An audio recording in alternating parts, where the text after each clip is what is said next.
not alone.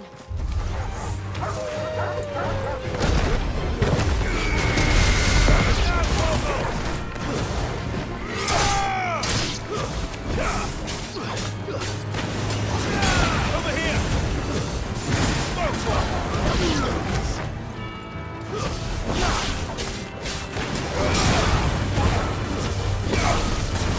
This one!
soul, eh? Only those who have nothing. Show empty your pockets.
A deserter turned outlaw.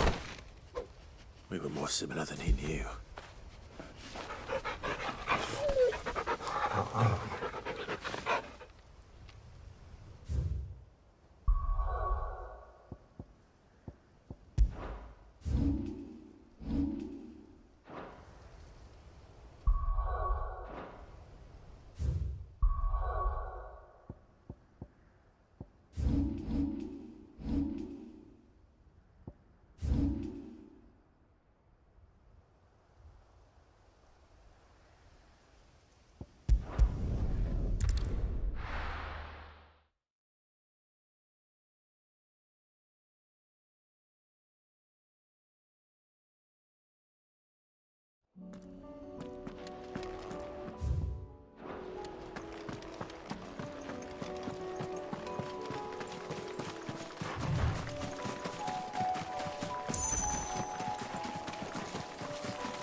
No more vengeance. No more war. Where would I be without you?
Did you see that?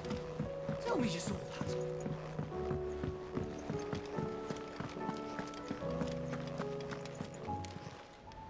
How may I help you today, Clive? You earned this.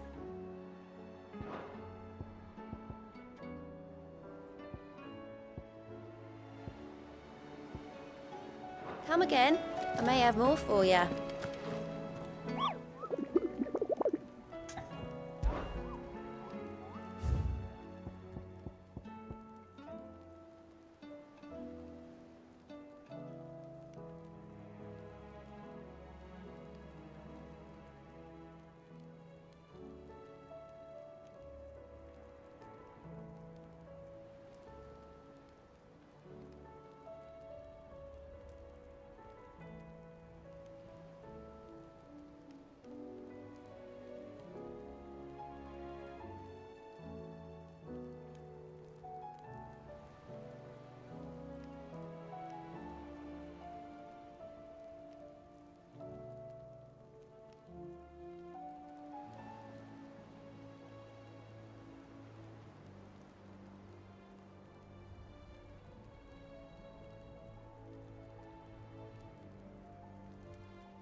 It isn't to be trifled with.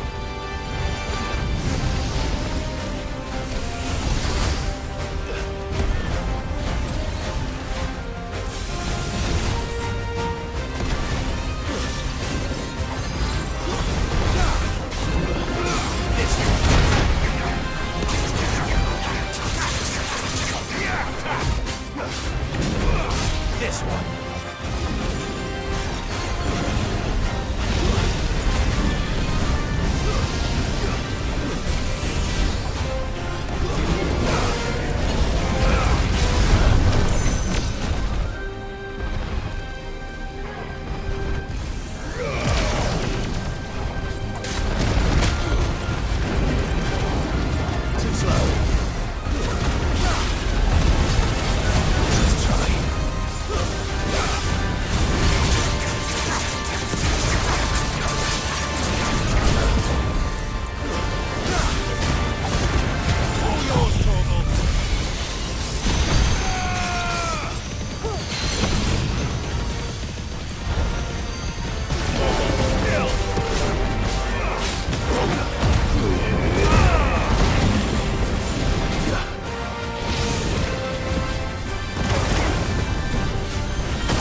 First we find Isabel. And what can I do for you?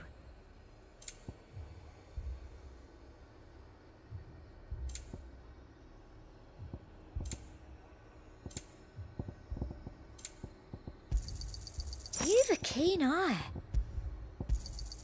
An excellent choice.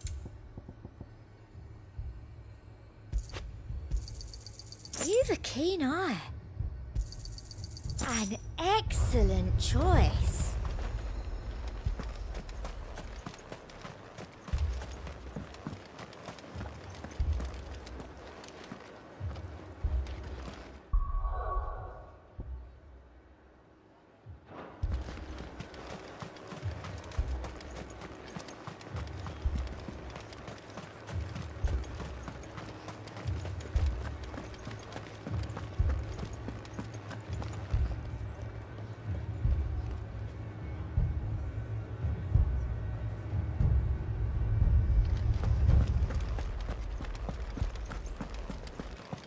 Four left for more in the captain's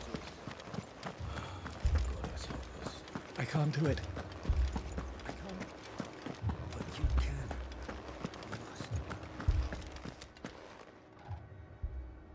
My lord, milady. We received the dame's message. There have been sightings of strange creatures, I understand.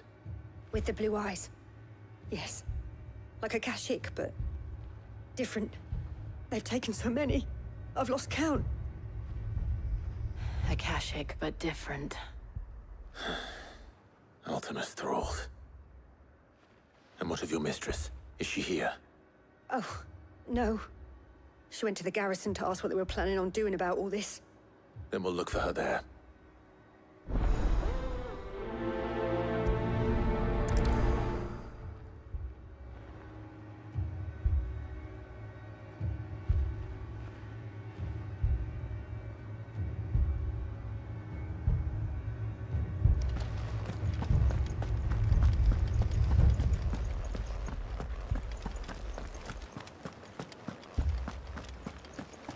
We could leave. The two soldiers were carrying another. He didn't have any legs.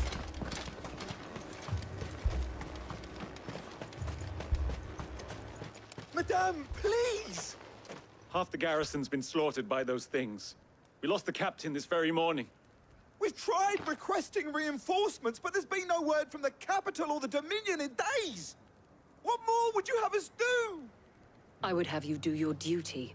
Those at the Vale look to me for protection. And protect them I shall. Because they are my charges, and that is my duty. In case you have forgotten, the people of this town are your charges.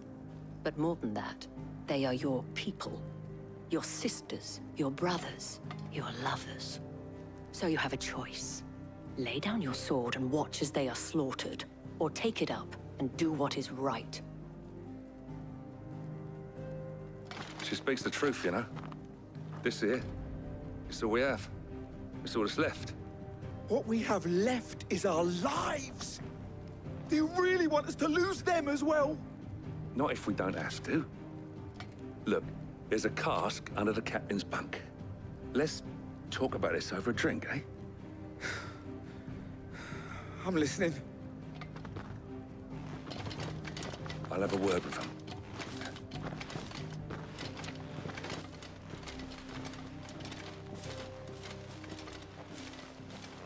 Ah, Clive.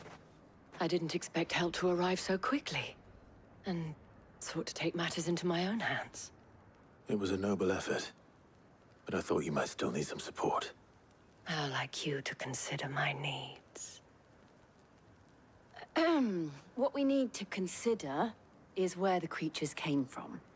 The way the survivors speak of them, one would think they appeared out of thin air. And perhaps they did. It's hard to know what to believe these days. We'll talk to the survivors.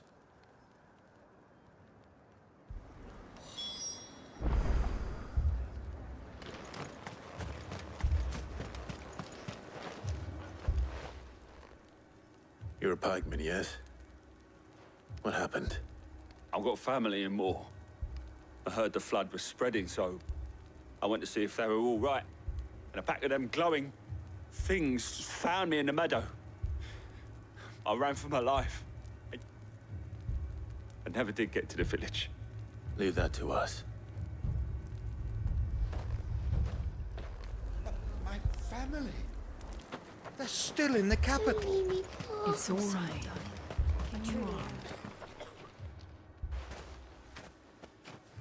Did you see the creatures that attacked you? Creatures?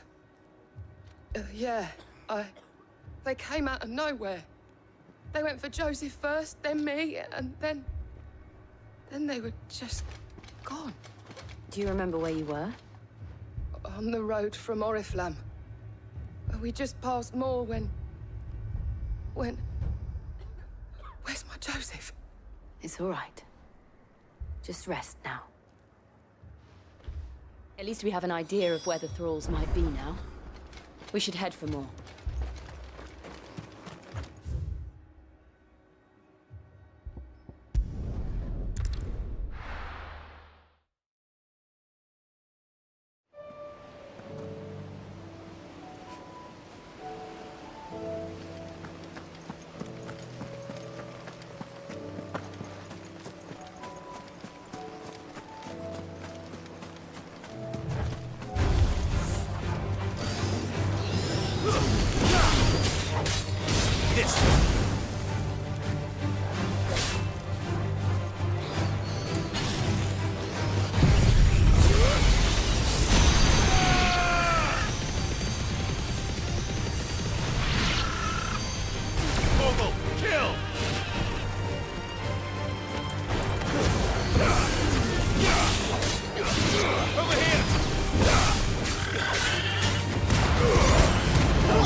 Clive, look.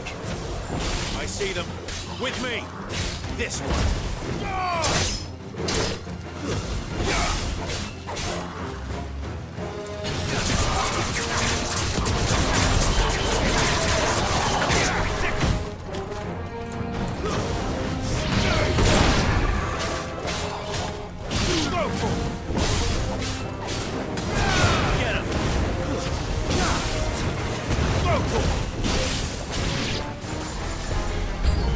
Should I prime?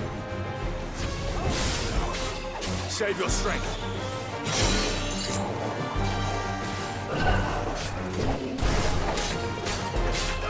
This one.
Do you think there are more? There are always more. But I'd say we've done what we can for the time being. Then we should let Isabel know.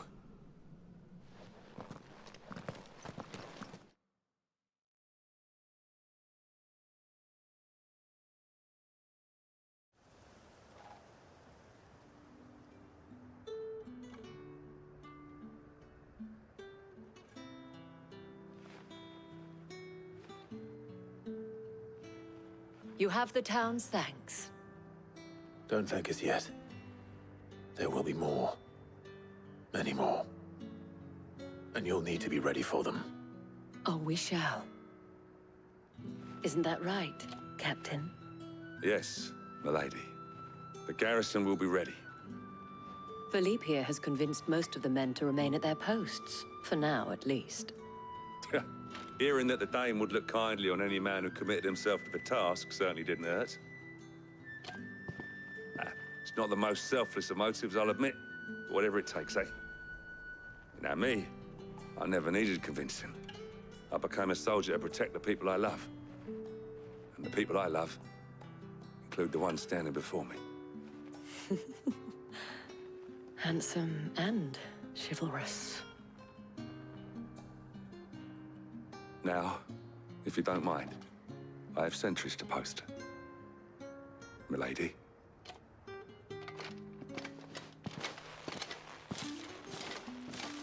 Lest you wonder, I'm not foolish enough to believe that this has solved all of my problems. But it has solved one, and that's one fewer than I had this morning. Thank you again, Clive.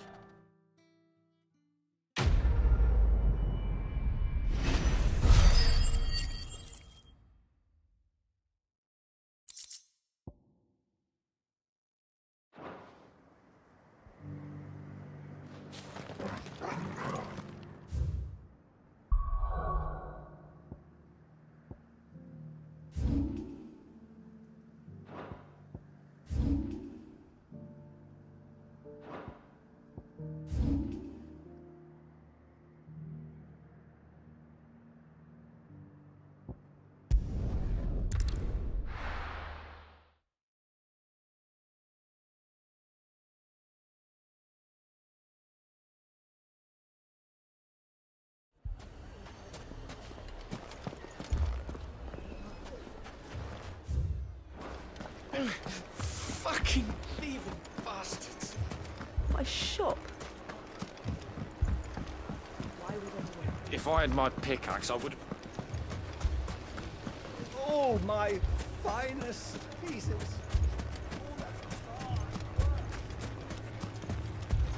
Good day, my lord.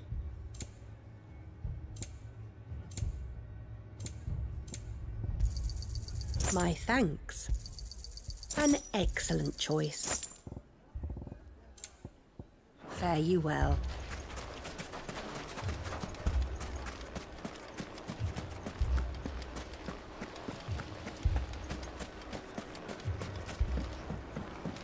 Mummy, I'm scared. Oh, I'm ruined. Sid! Your new companion appears much more formidable than your uncle. Should I be worried? You haven't been introduced. Jill, Clive has told me much about you. All lies, I'm sure. Your Stolas said that Dalimil has a bandit problem. Indeed. Although, you're a little late. They left with our food and guild days ago. Any idea where they went? The desert's a big place. Your guess is as good as mine. But the fact is, I have more immediate concerns. What did you say to me? What did you say? Ah, as if by magic. Let's just say we've yet to reach a consensus about how to solve Dalimil's little problem. And at this rate, it won't be the actions of the bandits which prove to be our undoing. It will be our own. I've tried reasoning with the dissenting parties, but even the Desert Hare has limits. Perhaps we could talk to them. What makes you think they'll listen to us?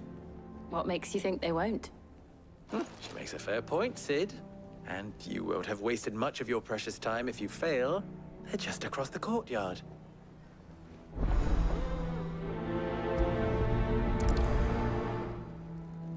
Suppose we just follow the shouting.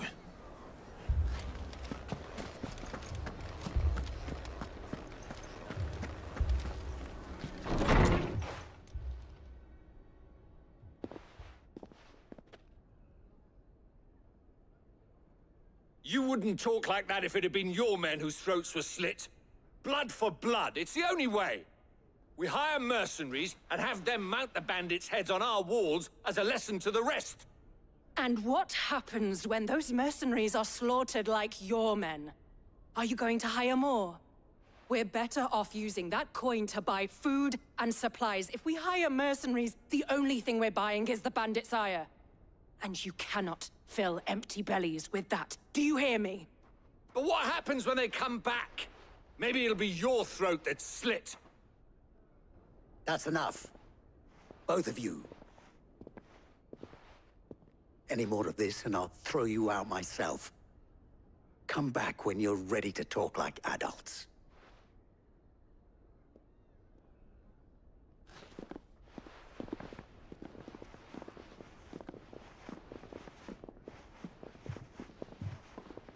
Victor.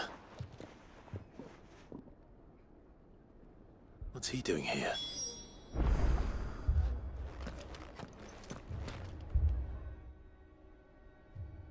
Sid. And Lady Jill. What brings you here? I was about to ask you the same thing. Costness is in chaos, and the markets have all but ceased to operate. The Briar's Kiss here in Dalimil is the only place I can reliably obtain supplies. I was here to do just that when Master Lubor told me of his troubles. He thought I might be able to talk some sense into these fools. But if you're here, I suppose his patience must be waning. Who are those people? Those were the thorns in Lubor's side. And the reason this place might be headed the same way as Costness. It's these accursed skies. The darkness is enough to drive a man to madness. Or an entire city, for that matter. We're still working on the skies. But in the meantime, perhaps we can find a solution to Dalimil's problems. I hope so. For all our sakes.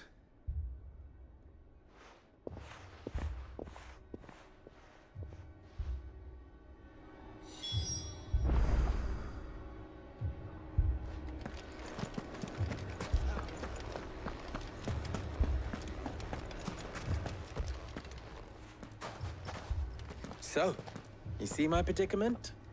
What I saw was a room full of people who were angry and afraid. And with good reason by the sound of it. But if left to smolder, that anger and fear could set the entire town alight. My thoughts exactly. What to do? Both sides wish to protect their homes and livelihoods, if only they could agree on how. But as long as they are divided, we are vulnerable. And if there's one thing bandits like, it's an easy target. What would Sid the Outlaw suggest? Well, if it were my namesake, he'd let them choose for themselves, and be on hand to pick up the pieces when it all went wrong. That sounds like a recipe for disaster. A recipe for disaster is precisely what it is. But perhaps that realization would be enough to make them question the ingredients. While it's plain neither Conrad nor Natalie will countenance the other's proposal, it may still be possible to make them doubt their own. Before presenting them with a third option. And that would be? To pool our resources and save the city ourselves. Why fight each other? When all that fear and anger can be directed at the bandits. It appears we have a plan of action. Victor, pay Conrad a visit. See if you can't convince him of his folly. I'll speak with Natalie. As you wish. Your faces are not well known in this town. That may prove useful. Don't worry, Victor and I will do most of the talking. You need only play along. Play along? What he means to say is yes.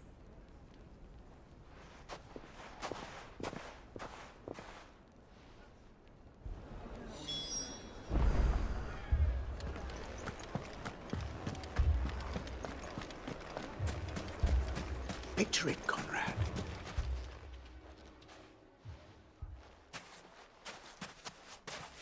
Ah, here she is. The Lady of the Spear herself. Conrad, may I introduce you to Jane, commander of the Red Wings, the oldest mercenary guild in the Free Cities. A pleasure, my lady. The pleasure is all mine. As I told you, I summoned the commander here from Canver to inquire about a contract. Victor says you told him no. That there aren't any men left to hire. Is that true? True as the crystals cracked. Nobles came and claimed every last one worth his salt. And not just from us Red Wings. You know of the 7 high houses. There must be 2 swords assigned each one. Granted, we have a few boys left. If it's boys you're looking for. Well, Conrad, are you saying that Dalamil's finest cannot defend this town better than a gaggle of unblooded striplings? That a band of beardless youths could better avenge the deaths of your brave men than you yourselves? Absolutely not. We'll show those bastards who they're dealing with.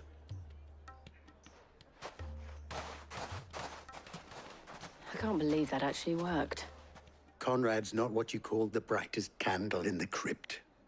And there's a reason why I had you do the talking and not Sid. Well played, my lady.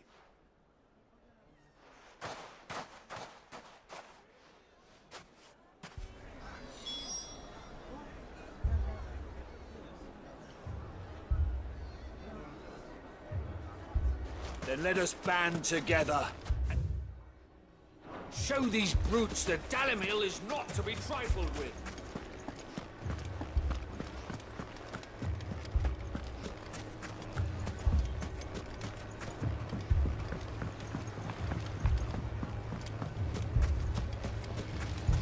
I mean, it may still be possible to buy something. Ah, here he is now. Natalie, allow me to introduce Lord Underhill of Randalar's prestigious League of Merchants. Lord Underhill. At your service. Underhill? I was just telling the good lady of our conversation, my lord, and how you were lamenting the state of the capital's stores. Lubor says that not only are the granaries almost empty, but that war and the Blight mean this season's harvest won't be enough to fill them for winter. Indeed, certainly that is the case. The nobles in the capital are buying up the city's stocks of barley and wine, driving the prices higher than most commoners can afford. It is only a matter of time before the peasants revolt. It is worse than I thought. If what Lord Underhill says is true, I fear we have little hope of supplementing our stores, meager though they regrettably are. And while I applaud your endeavors to dissuade our more bellicose citizens from seeking vengeance, I sense Conrad is not wrong in his assessment of the bandits' likely return. Which means that now, more than ever, we will need to secure what little we still have. Food, weapons, herbs, everything.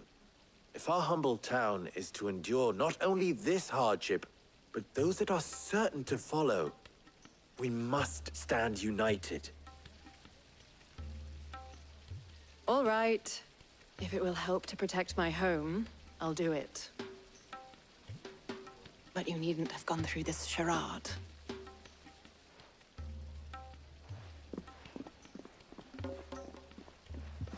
Thank you, Clive.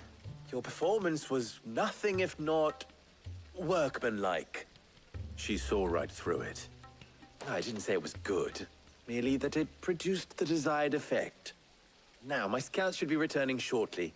Meet me back at the Briar's Kiss, and we shall see what we face.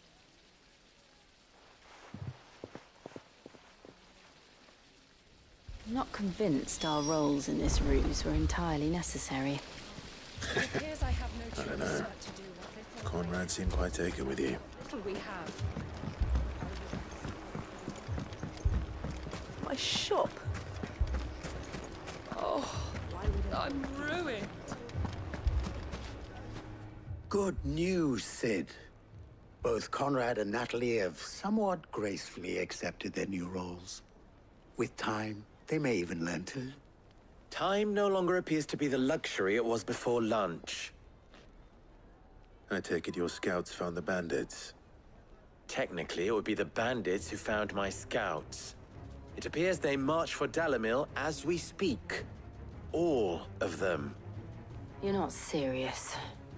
They don't just want food, they want the whole damn town.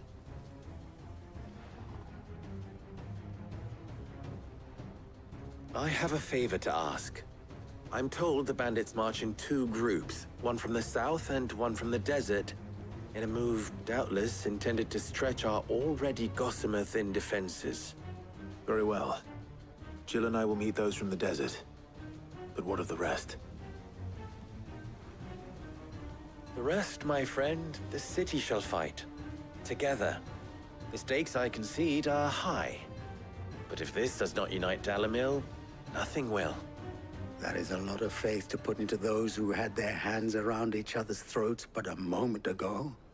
Then it will be for us to see that their hands are kept occupied. And I do mean us. I thought you might say that. We'll hold them off for as long as we can. And we will do the same.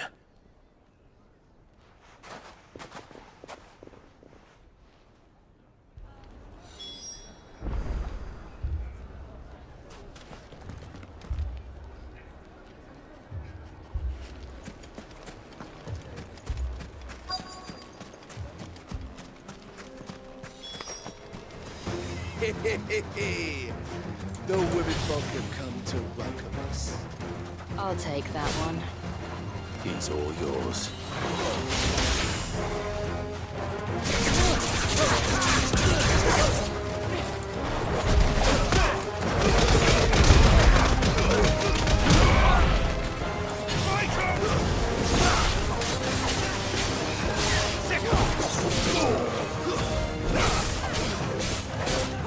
This one.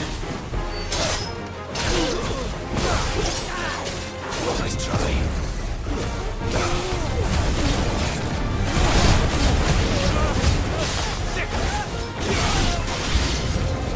They mean to overwhelm us.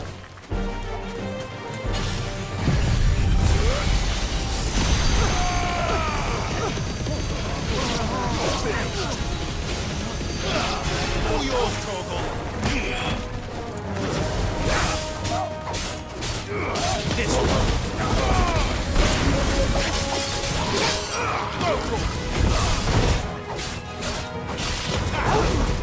Stay down.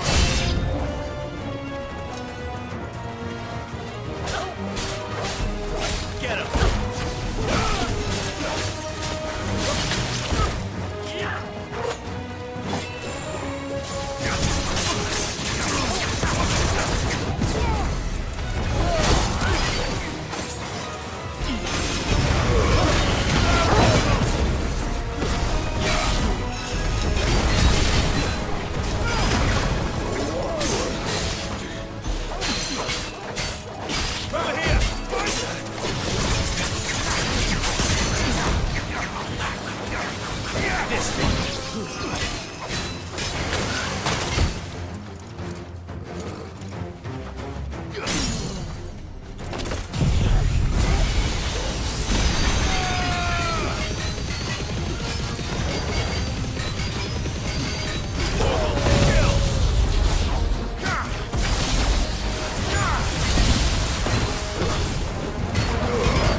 The townspeople. Could they have held out? I don't hear any fighting. What do you think? That we should hurry.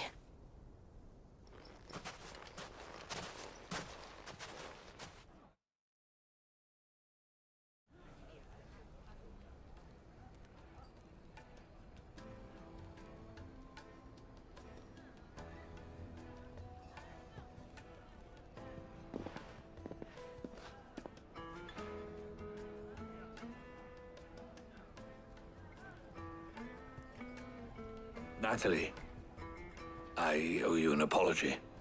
You did well out there. The inn would have been lost had you not held the line. Without you, there would have been no line to hold. You saved us, Conrad. You saved Dalimil. We all saved Dalimil.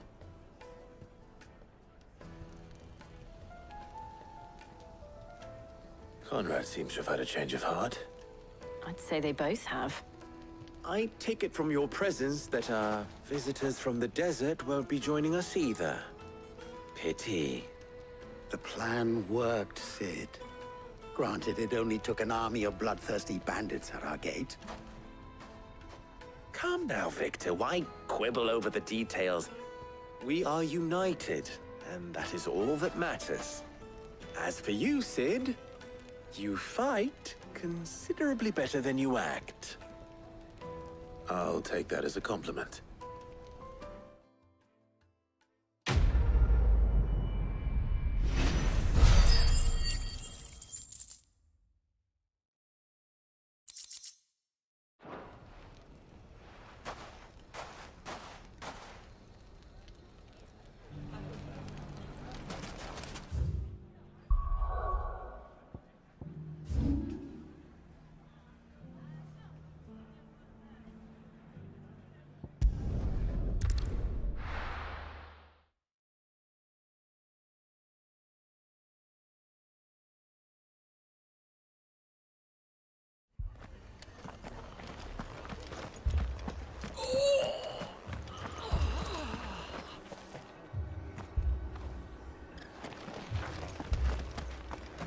This man's gonna die if we don't get him to a healer.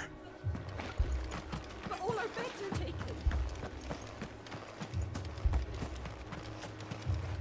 What are you after?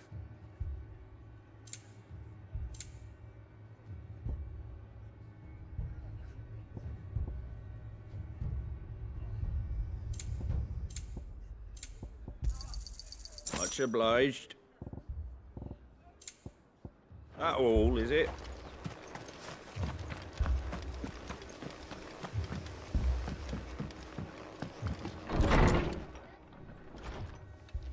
Martha, it's good to see you. And you, Clive. Jill? Otto said you'd been attacked by a Kashik. What exactly happened here? Those skies are what happened. Not long after they fell dark, we had our first visit. There were hundreds of them. Tried to storm the hill. Only a handful made it up here, but that was more than enough. The rest are still down there now. And while we have a few willing fighters holding them back, they're sorely outnumbered. What do you think, Clive? That we join the fight? I thought you'd never offer.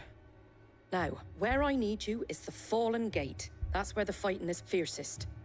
Let the men know you come to help. Something tells me they'll be pleased to see you. We're on our way.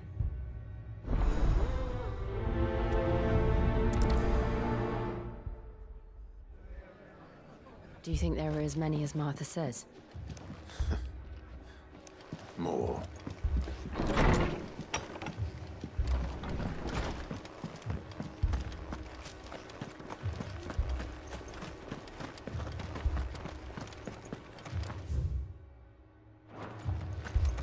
You don't think they've abandoned us, do you?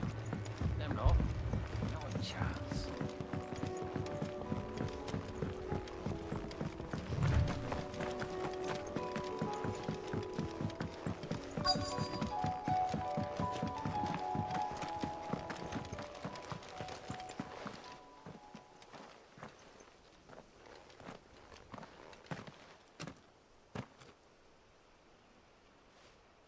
Clive, wounded.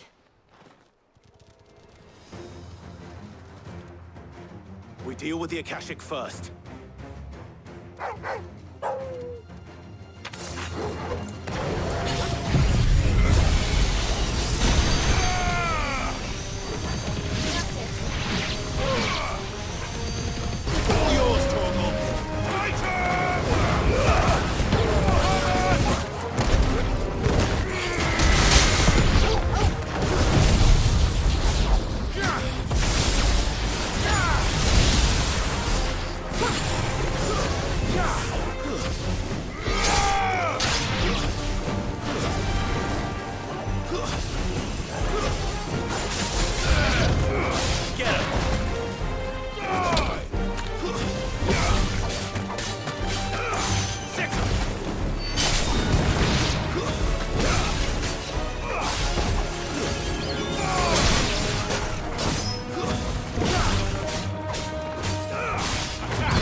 These men don't have the look of hired swords.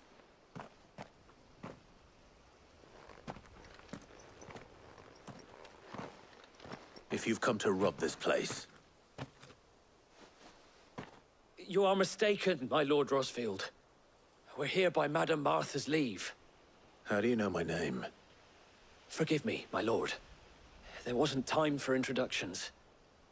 We're with the Guardians of the Flame. Wade's men? But how did you come to be here? Where is your commander? Sir Wade left earlier with a scouting party to find out where the Akashic were coming from. Did he? Take your wounded back to the inn.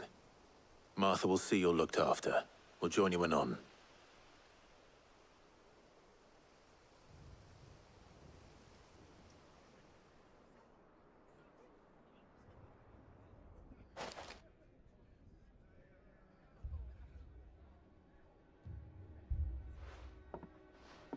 And to think you took them for thieves. A fine reward for holding off the horde, that is. When did Wade and his men arrive? Not long after Rosalith fell. The Guardians asked me to shelter some of them that had lost their homes. They were making ready to leave just as the skies turned, and we agreed it was best we stuck together. Martha! Trouble! The scouting party's almost at the lift, where they got a pack of Akashic snapping at their heels! And they got wounded with them! They're not gonna make it! Damn it all. We'll worry about them, Martha. You look after everyone here. If any can still fight, send them to the lift. I will. You two be safe now.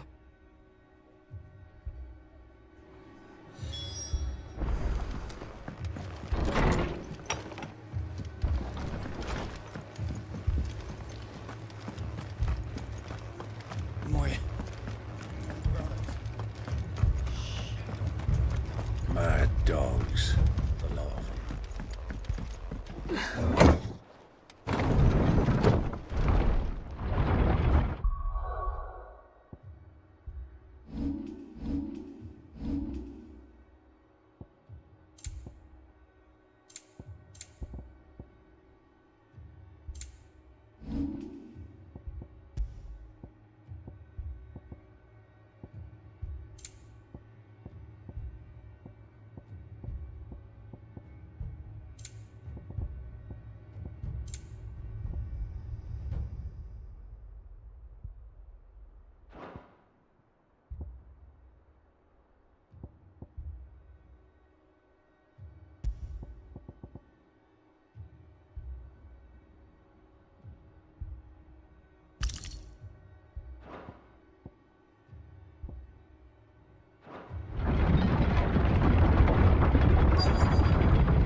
Squire, I need you to get those who can still walk up the lift to Martha's.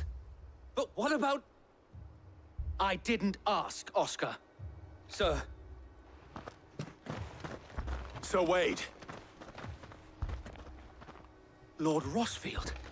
If you aren't a sight for sore eyes. Martha seemed to think you might need some help. And by the looks of it... We thought we could sneak by them, but we didn't know there would be so many.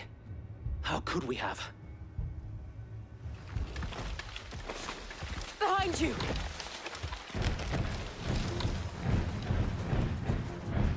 Damn it! We need to get the injured to safety. Do you think we can hold them off? We can certainly try. Are you with us, Sir Wade? Always. Then let's do our duty.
Is anyone hurt? I don't think so. And yet again, you've pulled me from the flames. It's just a pity I keep walking into them. You've never been one to shy away from danger, Sir Wade. Like any shield worthy of the name. I see you're all in one piece. Martha! Is something wrong? The lookout saw smoke coming from down Eastpool way. Too thick to be a hearth. A second horde. Feel like finishing the job? Always. Jill and I will make for Eastpool. You'll need to move the injured without us. Don't you worry about them. The moment my men are safe, I'll follow. Good luck.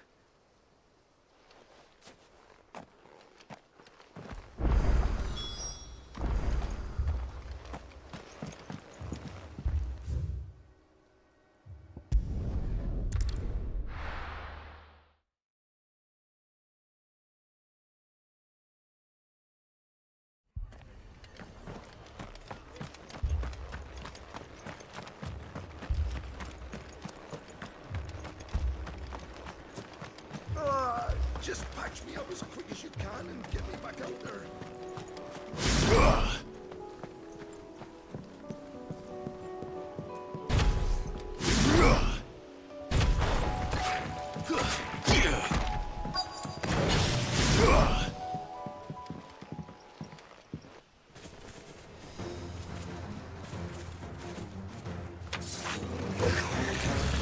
headed for the rest. We have to slow them down. Martha and the others won't be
Something's coming.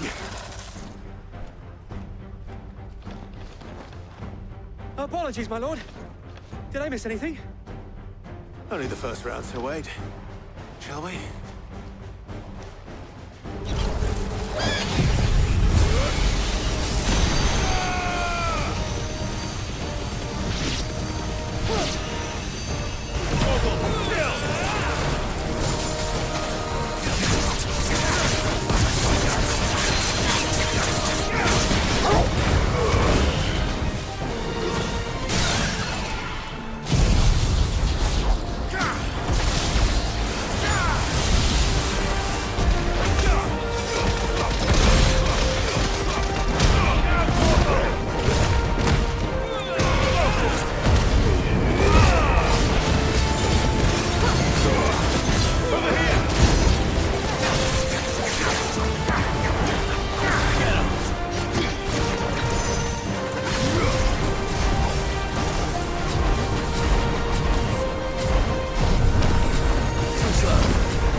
Do you see any more?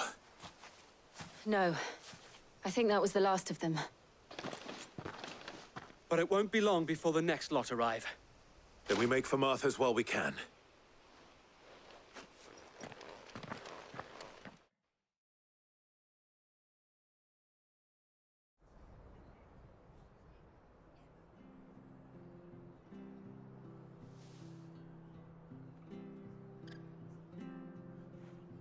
What did you find out there? The same as Sir Wade. Scores of Akashic. Well, wherever they came from, they're gone now. Our lookouts say the lowlands are clear. Hopefully we'll have enough time to lick our wounds. How many of your men were injured? A damn sight less than if you hadn't turned up. Thank you. It was a hard-fought victory. But as long as the skies remain dark, I fear the Akashic's numbers are only going to rise. It's not a matter of if the Horde will be back, but when. And whether that's sooner or later, we'll need to be ready. The inn here affords a good view of the land, and is easily defendable. I'd like to make this one of our outposts. What do you say, Martha? You'd have more men to guard the rest. Well, when you put it like that, of course they can stay.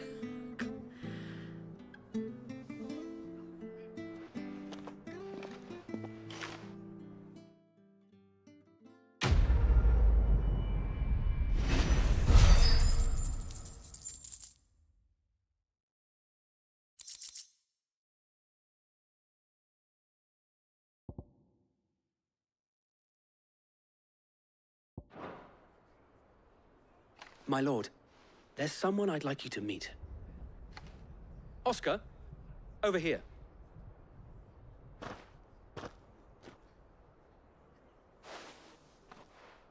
It is an honor to make your acquaintance, Lord Rossfield. I am Oscar. Oscar of House Murdoch. Murdoch? I wasn't aware the Lord Commander had children. Oh, he didn't. But his brother, my father, did. I am Sir Rodney's nephew. Well, go on, then. It's not for me to ask him. Yes, Sir Wade.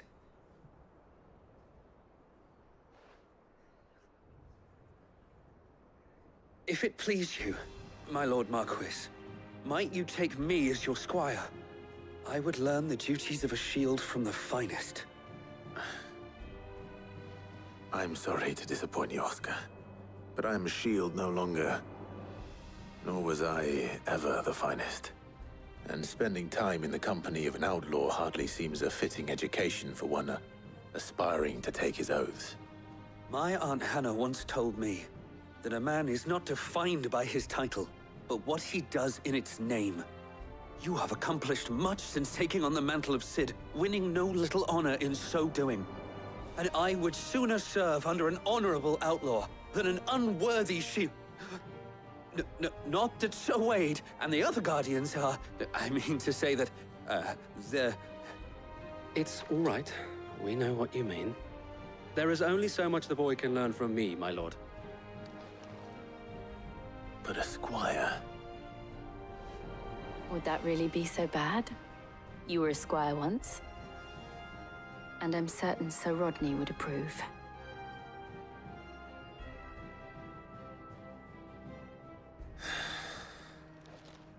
Know that I'll show you as much leniency as your uncle showed me. I would not have it any other way. Our friends seem to have things under control. For now, at least. Let's go and put Otto's mind at rest.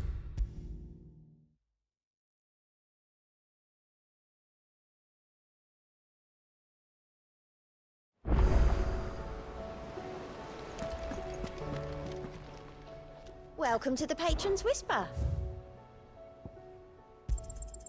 You earned this.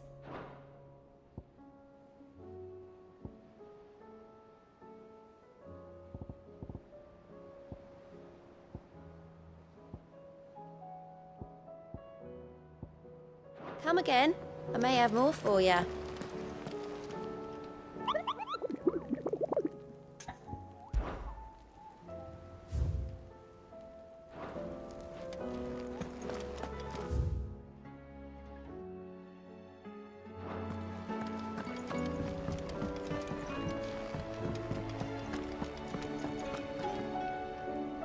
Was wondering when you turn up. Had owls from all our friends thanking you for your timely intervention. How is it you always manage to arrive at just the right moment? Luck, I suppose. Any word on the rest of the realm?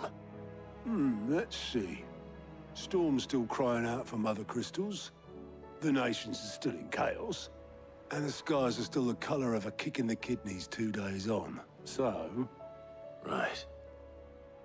Clive, we knew this was going to happen. Well, not the bleeding skies part, but you take my point. Now's not the time to second-guess yourself. Now's the time to visit the infirmary. Tyre says your brother's awake. Thank you, Otto.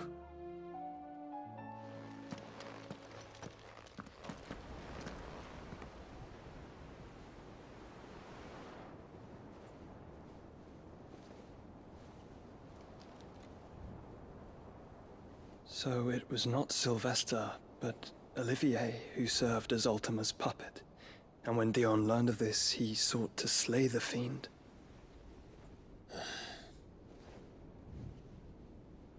Only for his father to take the spear that would have freed him. Enough to drive a man to madness. Small wonder he hasn't stirred. I would be afraid to wake. Had I but reached out to him sooner, warned him of the threat Ultima posed. But now, Both an empire and her prince lie broken. Joshua, what do you know of Ultima?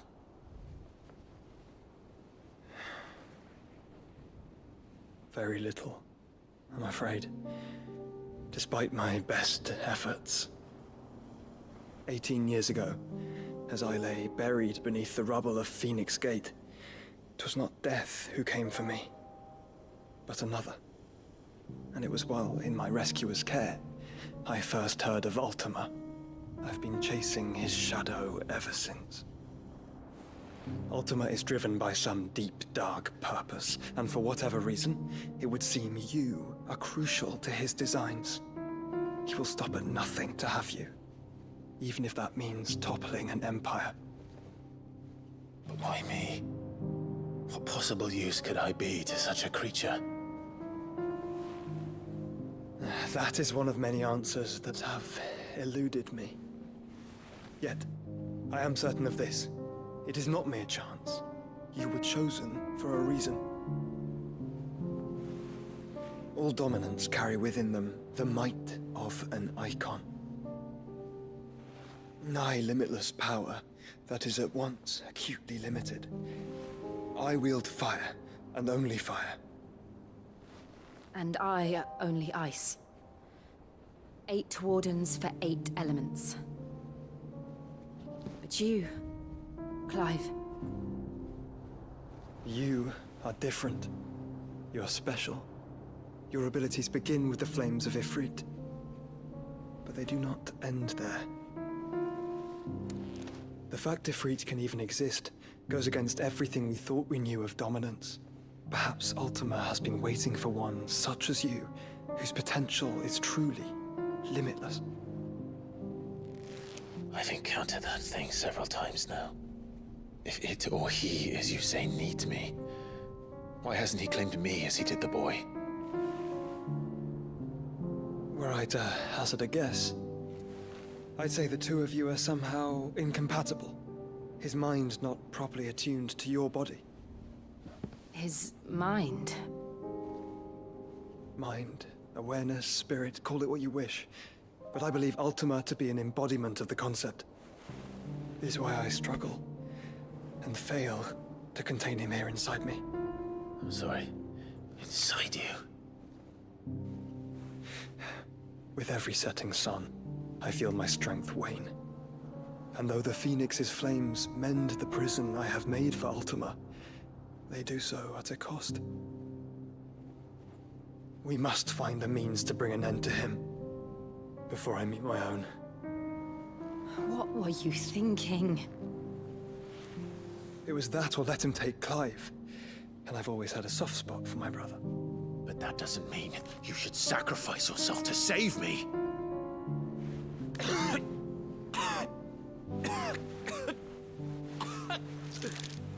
Joshua. Clive, it's Gav. There's an army of Akashic at the gates of Canver.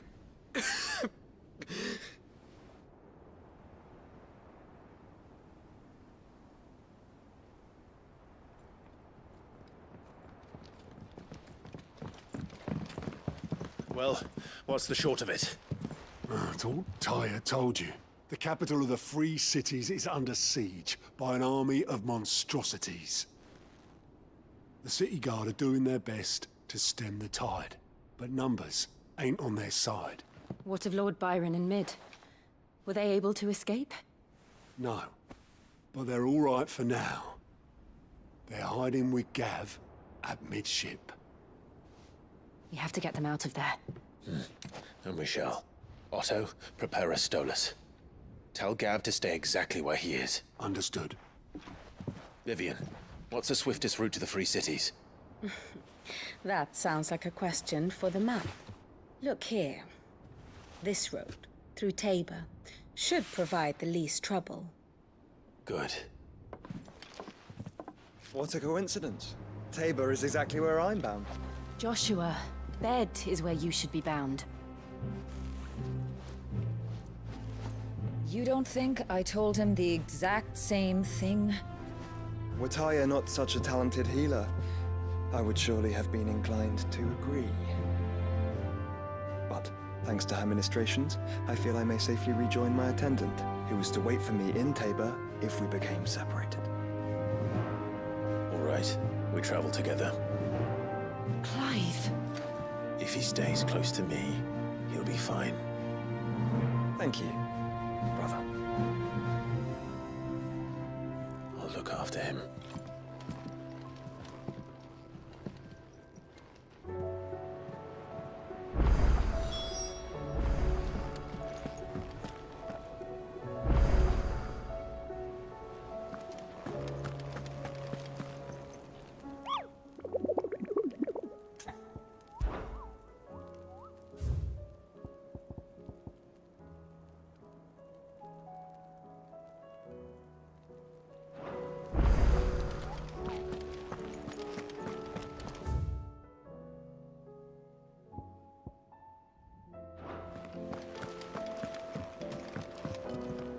What will it be today?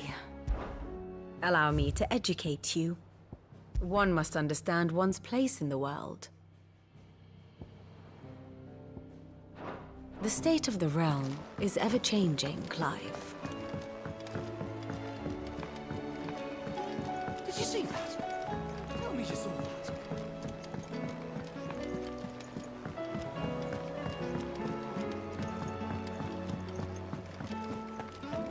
Seems the hideaway is lost. Blasted book!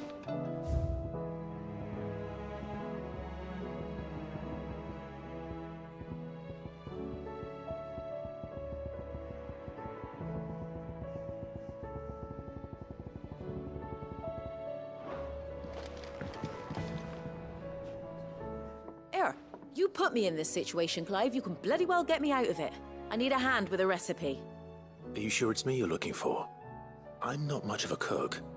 I'm all the cook will be needing, thank you very much. What I want from you is a little of your time, right? Oh, and perhaps your sword. You remember Ivan's stew, right? Well, despite the look of the thing, and that awful stench, people wolf it down. So I thought I'd try making one of these supposed masterpieces myself. Had a peek at the book and gave it a go, but, well...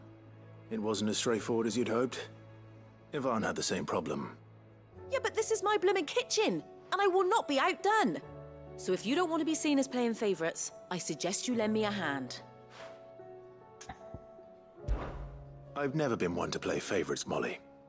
And I would be only too happy to lend you a hand. So, what's on the menu this time? A fried mortress of skyworm. That's one heck of a name, innit? Recipe seemed easy enough to an old hand like myself. Thought I'd followed it to a T. Only, turns out skyworm livers and drake's mint are not what I thought they were. At least I hope they're not, given the rancid mess they made. Ivan said the recipes in the culinary pilgrimage date back centuries. Who's to say the ingredients even exist anymore? Wow. That's a question for a scholar, wouldn't you say? Perhaps you know of one? Kindly old fella who haunts the shelves, maybe? Fine. I'll go and speak to Harpocrates. Perhaps he'll know something. And if he does, I'll see if I can find your ingredients for you. You do that. Lest we forget, you've got a reputation to uphold.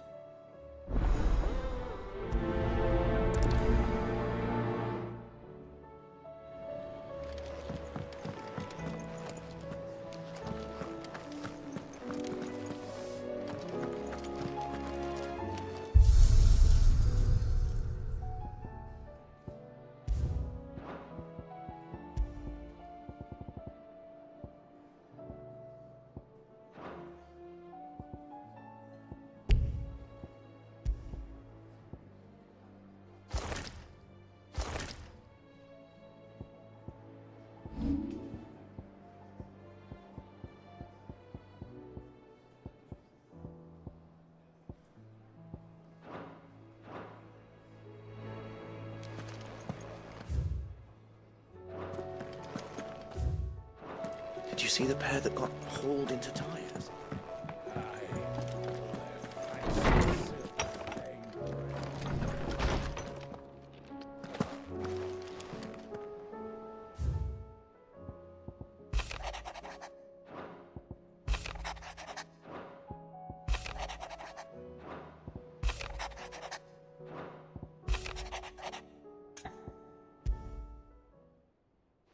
Rutherford. Wasn't that the name of my uncle's manservant? Where would he be at Martha's Rest?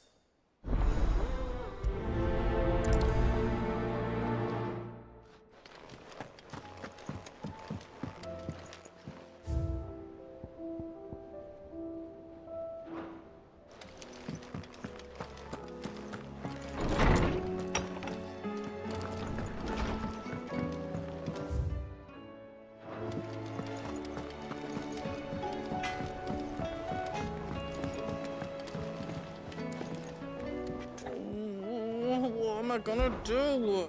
Is everything all right, Goots?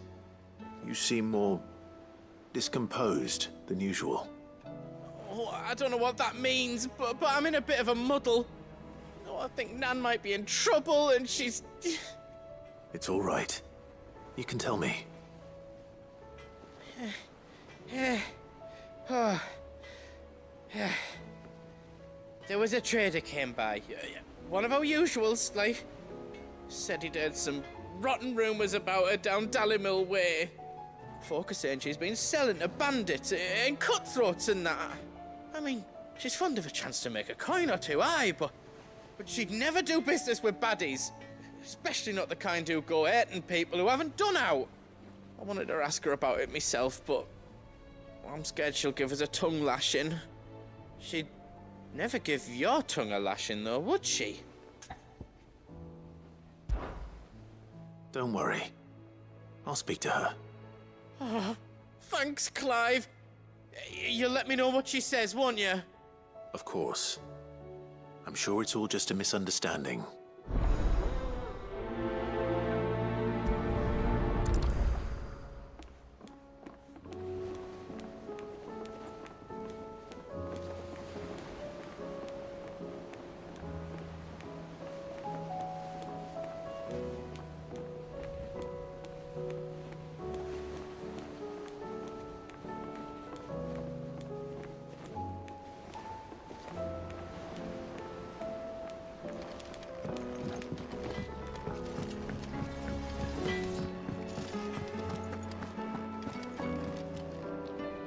Lady Karen. How's business? Not nearly as foul as the weather. You're doing good trade, then? Both in and out of the hideaway? Can't complain. Wait. What exactly are you getting at? Not once in 5 long years do you pay my affairs half a care. But here you are today, raking me over the coals like a bloody popoto. Just asking. Out of interest. All right. I'm here because I was told that certain rumors have been circulating. About you selling weapons to brigands. Oh, are you? And who was it who knows me so well as to tell tales of my evil exploits? I didn't exactly hear firsthand. All I know is that someone in Dalimil has been spreading word to that effect. And what? You believe it? You think I'm profiting off the blood of innocents, do you? Look, I've done things I'm not proud of. Might be there were a time when I turned a blind eye to the wretchedness of the world so I could line my pocket. But that woman is no more. And you'd know that if you'd ever paid the slightest bit of notice. You're right, Lady Karen. I apologize. It was wrong of me to doubt you. No, it was. Now, I reckon you've got better things to do than pointing your do-gooding finger at a poor old woman. Of course. Good day.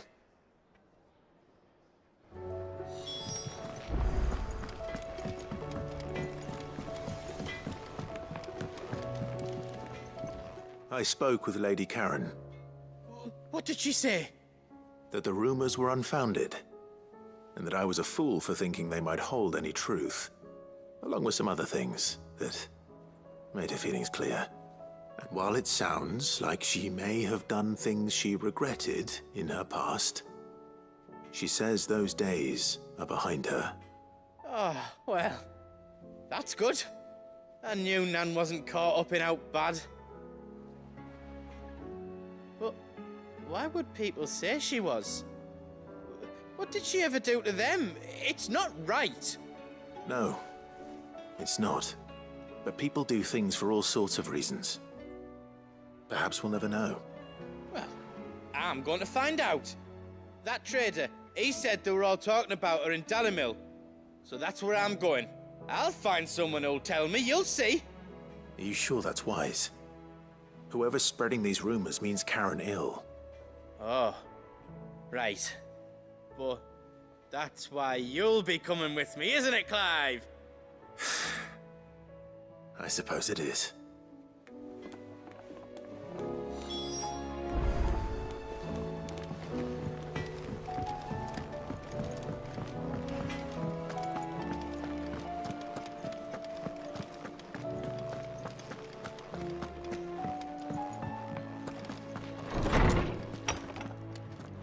Is a storm coming, Sid? Will there be... Sid, perhaps you can help me solve a mystery. I can certainly try. Who's gone missing this time? It's not who, but what. Mid's scales, the ones she made for her workshop. I borrowed them to teach the little ones about weight, and shortly after the lesson, well, they vanished. My first thought was that they'd taken them off somewhere to play, but when I asked, they swore they had nothing to do with their having disappeared. Which almost certainly means they had everything to do with it. Perhaps a visit from Sid will jog their memories. I think it just might. Thank you. I don't like to imagine that my pupils would lie to me. But if they have, I'll have no choice but to discipline them accordingly. They were in the atrium when I last saw them, as always.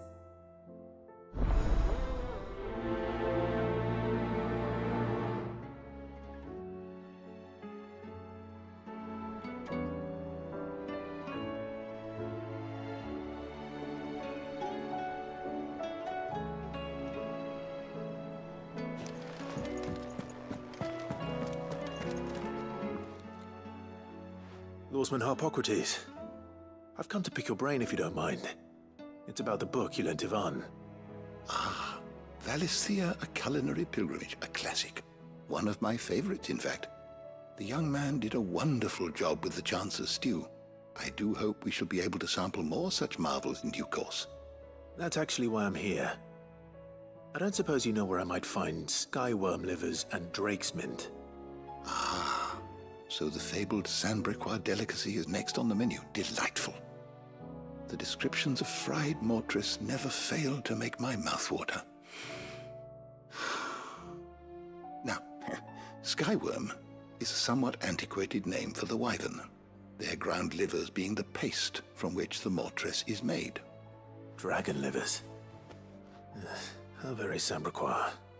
One would have thought the disciples of Bahamut would have a touch more reverence for their icon's brethren, but apparently not. I believe the specific dragon the recipe demands is the blueback wyvern, said to be the very color of the sea beside which it resides. So we know where to look for our liver. But what about the drake's mint?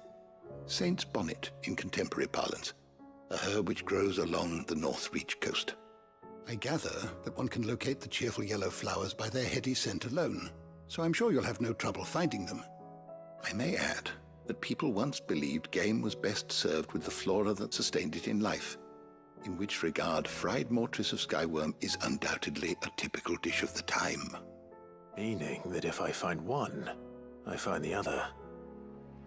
To Northreach, then. Best of luck, Clive. And do save me a bite once the dish is complete.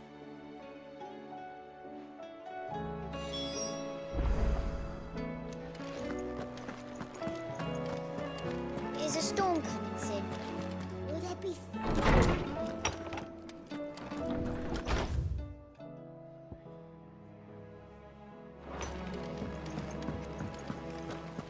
It seems the hideaway's lost its appetite.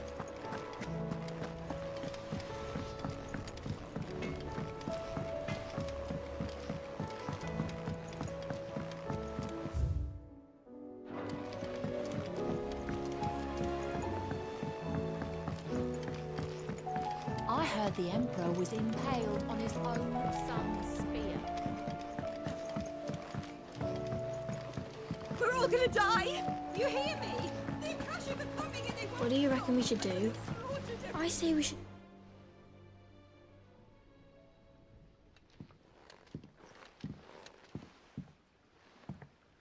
Sid! Hard at your studies, I see. And what is that? It's not a set of scales, is it? No. Of course it isn't. Well, not anymore, it's not. Oh, And just how long hasn't it been one? we're sorry. But we didn't break them. We dismembered them. Just like Miss Mididol showed us. Miss Mididol? And why would she have you dismembering her creations? Because that's the only way to become a ninja-neer. Miss Mididol said, the best way to see how something works is to take it apart and put it back together again. Well then, your work is already half done. Carry on. About that. The taking apart was easy enough, but it's the putting back we can't work out. Speak for yourself. The heavy thing goes at the bottom. Then...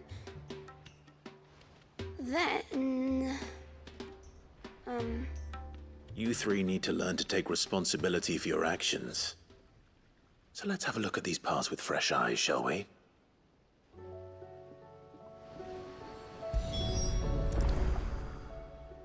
All right. Everything here was once part of Miss Mididol's scales.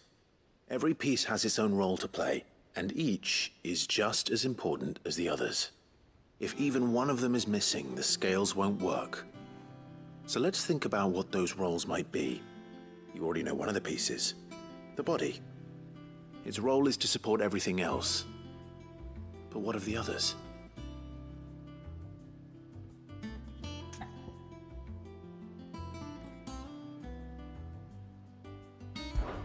This is called the arm. Why do you suppose that is? It doesn't look much like an arm. You're right. It looks more like a wing. Like a chocobo wing! You've ridden a chocobo before, haven't you, Sid? Will you teach me to ride one day? I'll think about it. Now, what do arms do? Hold things. So wait, maybe this arm holds things too? Good thinking. You're on the right track.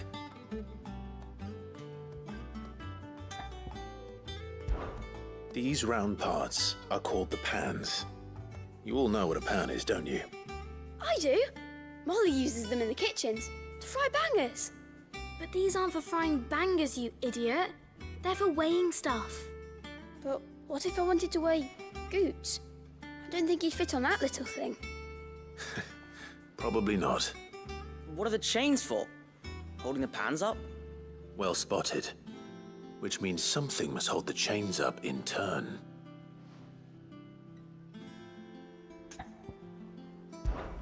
This tiny piece is what's called a cogwheel, or gear. Have you ever seen one before? I have. Miss Mididol's dungeon is full of them. Most are on the floor. She puts them in all her inventions. They spin round and round and round and round and... That's right. They're very useful when you want to make things move. Do you remember if there was anything on the scales that moved? I remember the arm moved when I tried weighing an apple. And then somebody ate it. It's not my fault. You shouldn't have tried weighing it before lunch. We know what part's supposed to move and how it's supposed to move. So, let's put the pieces together first, see what doesn't move, and then stick the cogwheel to that. Not a bad idea. You see? It's not so difficult. So, now that we've taken stock of the parts and learned what they do, what do you think? I think we've got it. Then here's what we'll do. You tell me what goes where, and I'll put the scales together. Well, obviously you need to start with the body. All the other pieces fit onto it, don't they? And the arms go on the body, just like real arms. Or wings, if you're a chocobo. And then the arms hold the pans by the chains. Very good. Let's see if that works. Ah, all finished.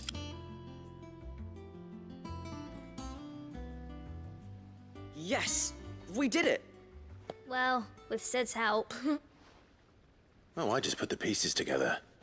It was you three engineers who showed me how. That's right. We're Miss Middledor's hairs. Her hairs?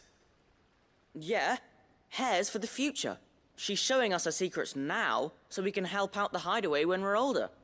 What do you think, Sid? Are we almost ready? With a little more help from Miss Middledore and Miss Shirley, I'd say it won't be long at all. You hear that? It won't be long. Until then, though, do try to be honest with Miss Shirley.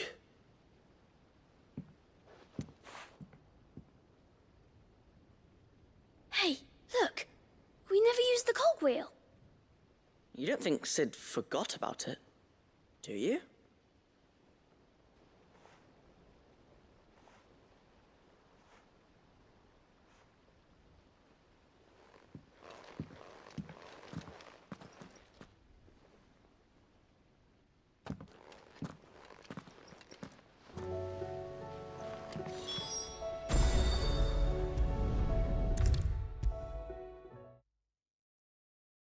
Is a storm coming, Sid? Will there... Well, did you solve the mystery? It was as you thought. The children had the scales, or the parts of them at least. They dismantled them to see how they worked. Oh, no, Mid will have my head. Thankfully she won't. This might even have been her idea. Although I was the one who ended up teaching the lesson. I'm so sorry, Sid. I know how busy you are. I shall see that the children are properly punished. Please, there's no need. Mid seems to have taken the three of them under her wing. She's even calling them her heirs. She'd have them follow in her footsteps. And her father's. I see. Sid, do you know why Mid has been spending so much time at the hideaway of late? She told me it was because her studies have been interrupted by events in Canva. Is that not true? No, it isn't. The university offered her a commission. In exchange for full tuition, room and board, they asked her to oversee the design of several new war engines. To anyone else it would be an opportunity, but to Mid, who lost both her parents to war, it was a bitter pill. One she was none too keen to swallow. But that should come as no surprise. She's only ever cared about bringing people hope. The very last thing war can be said to do. Which explains her heirs. She's working to give them a better life. And so should I. What's the odd engineering lesson? Ah, you've given them far more than that. And I'm sure they're very grateful.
It's like a dream.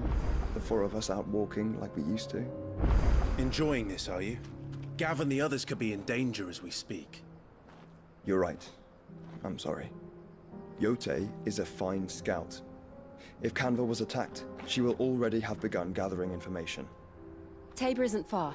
We should pick up the pace.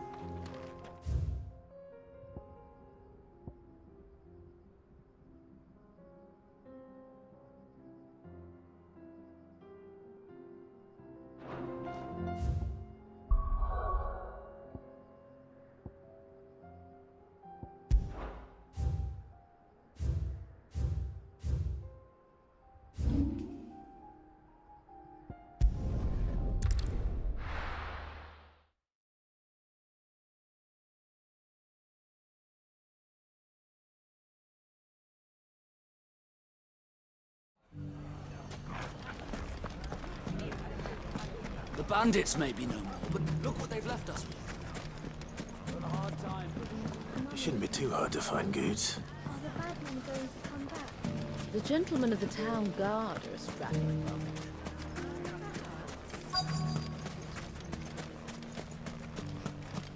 Could be I know something. Clive, listen! I found someone who says he's heard the rumors about Nan. Have you? Go on. Tell him what you told me. All right. It's like I said. A wizened old crone by the name of Karen's been selling steel to whoever will pay her price, be they knight or knave. Says the more swords and spears she puts in people's hands, the more war they'll wage. And the more war being waged, the more call for swords and spears. And who will they all turn to keep them in steel? Why, the good Reaper herself. And you've seen this Reaper at work? Aye, it just so happens I have. You'll find her right here plying her trade most days. Here in Dalimil? Where exactly? She has a stall here in the market, but if you're not the patient type, you can probably find her at her storehouse on the edge of town. But it'd be a bolder man than me that braved that particular nest of vipers. Feeling bold, traveler? I hope so, for your sake. Now, if that's all, I have places to be. Sorry to have kept you.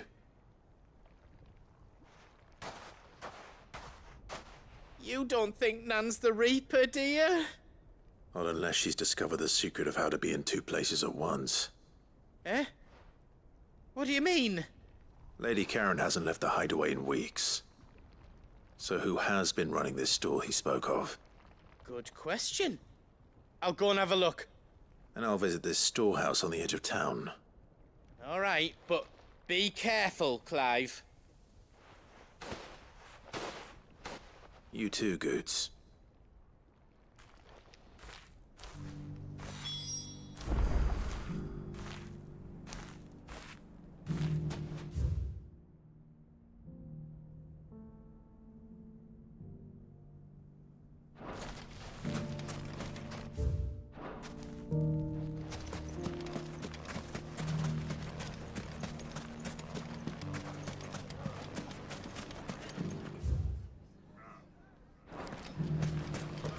The gentlemen of the town guard are strapping from.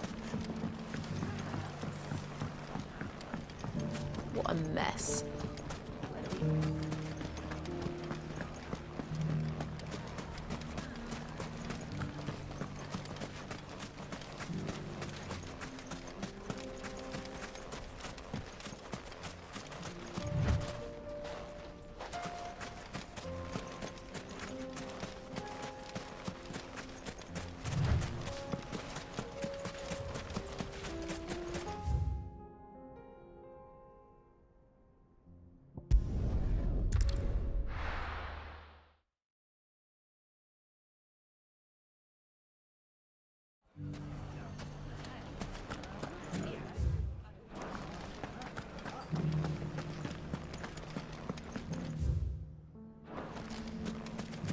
You fought very bravely.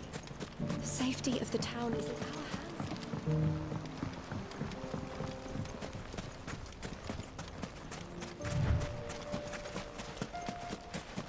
Time to brave the Viper's Nest.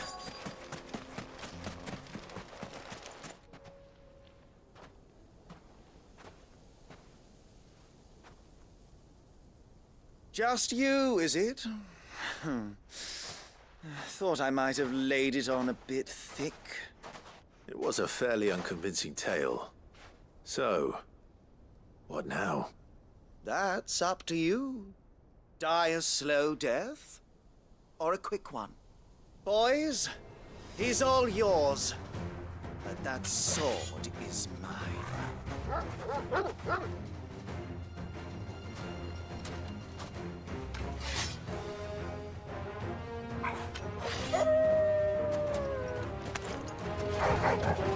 Leave now and we can pretend this didn't happen.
Oh, you've done it now.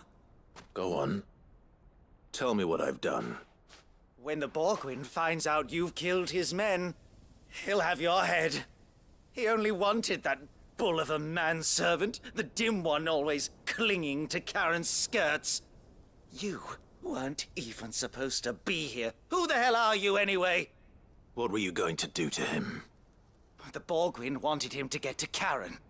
I was only supposed to point the lamp in the right direction once he arrived in Dalamil. But then you turned up. Well, go on then. If you're going to end me, end me. You're not worth the effort. Now be gone, before I change my mind. Fucking coward! I need to find Goots. Right now.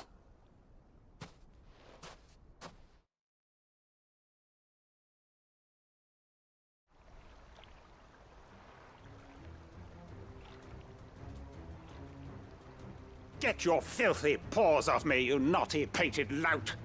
Stop calling me names! And stop spreading them horrible lies about Nan! Well, that will be easy enough. For they are not lies. Every last word is true. And she must pay for her crimes in blood. Blood? Goose, are you all right? He's gonna kill Nan! He said she had to pay in blood! After what she did, it is only right. She ruined my life and the lives of countless others. That loathsome harpy's very existence is a crime, and I will not allow it to continue. Goots, was it? I have no quarrel with you. Only with your employer. Run along now. You need not pay for her sins. No. No? I don't care what she did. I won't let you hurt Nan. Promise me you won't hurt her, or I'll kill you myself! Goose, no. Enough, all of you!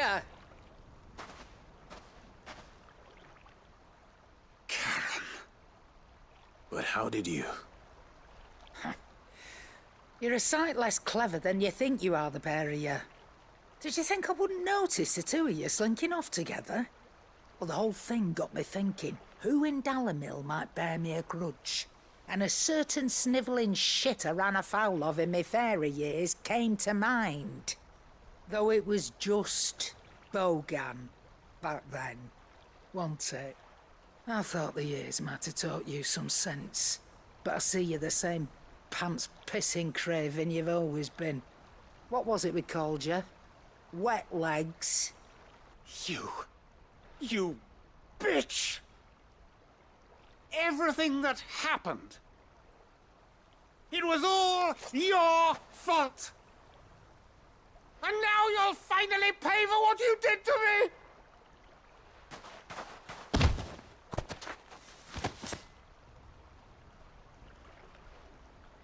Gooch, you... If you want a piece of Nan, you'll have to go through me. Fuck! You great galoot! Out of the way, I can handle this myself. So, wet legs, you remember what you told me when we last met? An eye for an eye. Wise words, Sam. Wise words. And now, it's time to collect.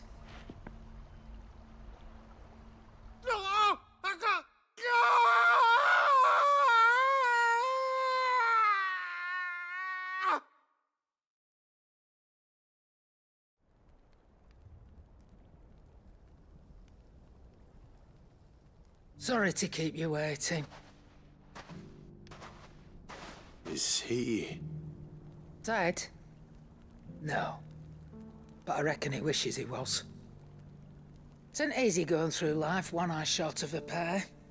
After all, I should know. You don't mean... Oh, don't tell me you didn't notice. Lost it to old Wet Legs back when we were working the same routes. Said I'd stolen from his strongbox. I'd done nothing of the sort, mind. But that didn't stop him taking his little revenge. So I took some of my own. Sorry, lost everything. His coin, his clients. Always knew he'd be back one day to claim his due. But he crossed a line dragging poor Goots into this. He didn't hurt you, did he? No, Nan. Still got all my arms, see? Legs too. But what if he comes back again? What if he does? First we take the other eye, then we work our way down. He'll learn his lesson soon enough. But something tells me the Wet Legs has learned it already. Right. Let's get you back to the hideaway. You've attracted quite enough attention already. Ta-ra, Clive. Remind me never to cross you, Karen.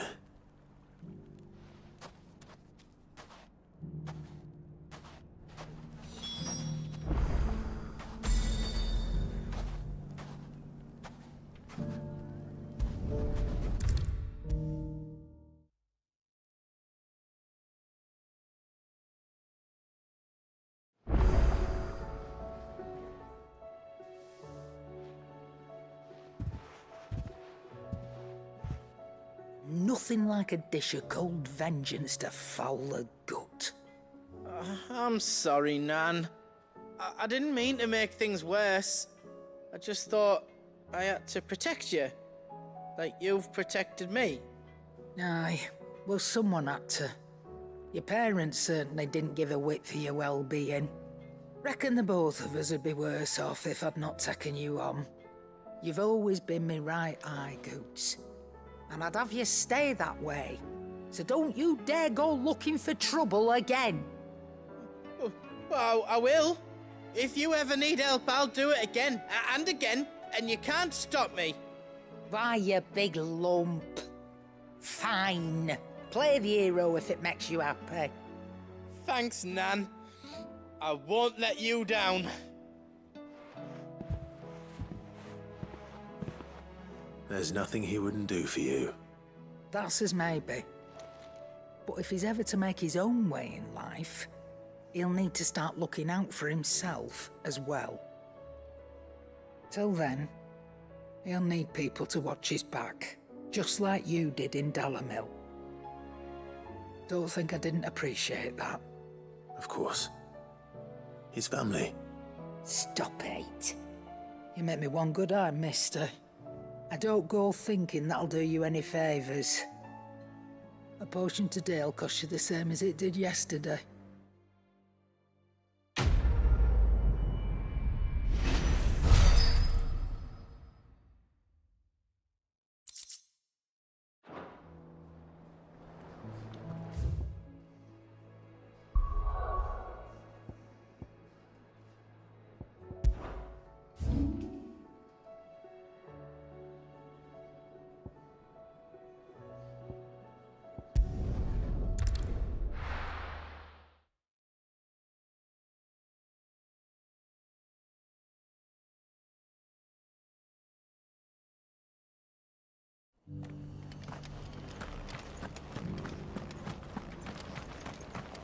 I'm all for making this town a welcoming place,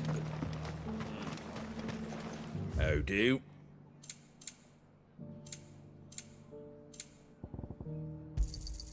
There you go. Fare thee well.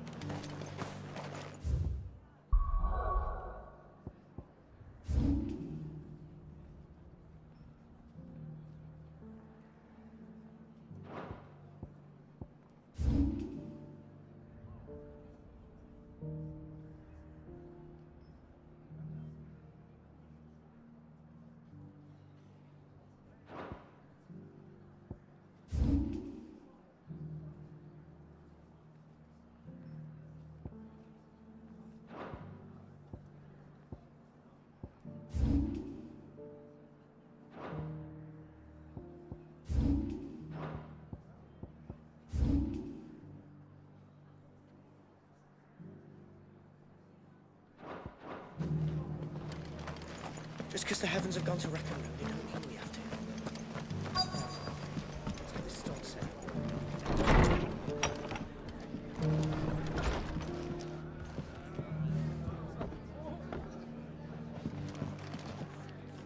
The fates seem bent on driving me from my inn. But if they want me out, I heard the latest. I have to try harder.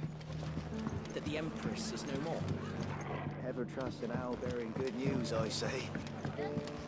It's true. I finally have a chance to get our country back. My lord Marquis, it is you? Then you received my letter. I am Sebastian Rutherford, chief steward of your lord uncle's estate. Of course. We met once before. Yes, my lord. Thank you for coming. And what was so sensitive that you couldn't put it in writing? 1,000 apologies, my lord. I did not mean to offend. I merely... It's all right. Continue. I am here at Martha's Rest, at the behest of your lord uncle, tasked with learning what I am able of the realm's current state of affairs. And what I have learned is grim. The fall of the Mother Crystals has left Storm in a state of utter disarray. The subsequent darkening of the heavens has only made things worse. Akashic attacks, once unthinkable, are now commonplace.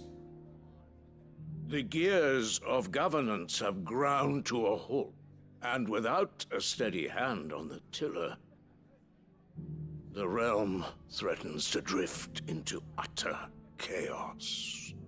Your lord uncle, however, believes there is a way to avoid this fate, and is determined to see it set in motion. That sounds like quite the undertaking. It is. Hence my having enlisted the aid of several colleagues serving the 7 high houses. Alas... Alas? I have lost contact with 2 of those colleagues already. They are both able-bodied and trained in the sword, yet in these dark times, even that may not prove sufficient to keep a man safe on the road. So you want me to find them? I'll need to know where they went. One I sent to investigate the Republic, the other the old Imperial capital of Oriflamme. That doesn't exactly narrow it down.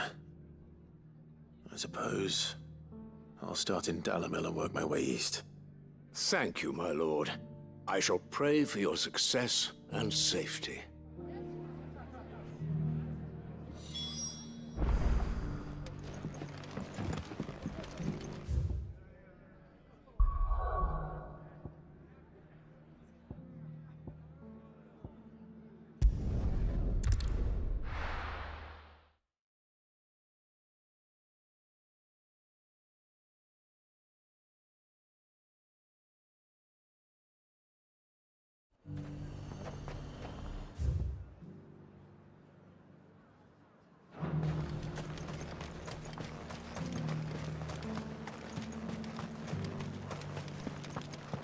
There were ghosts at the gates not days ago. You needn't fret. The creatures...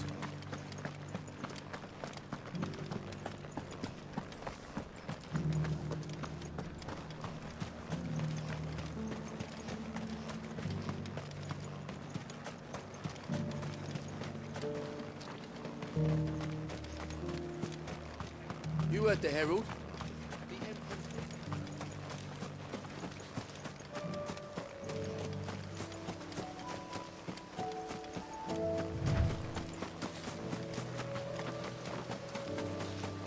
Hippocrates said I should be able to find what I'm looking for somewhere nearby. Bright blue dragons and bright yellow flowers. Should be easy enough to spot.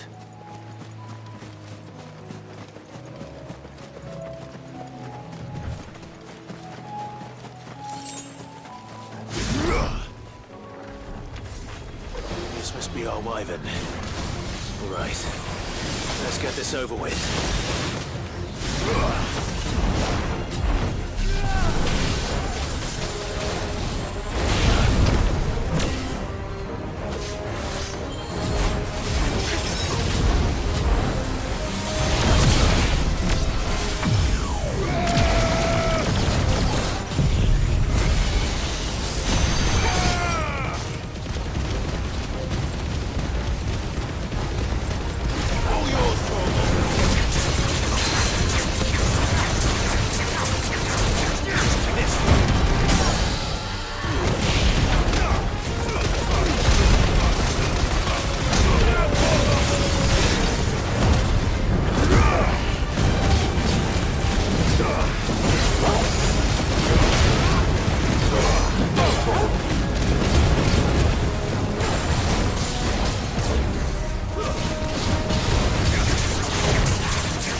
That's the wyvern's liver.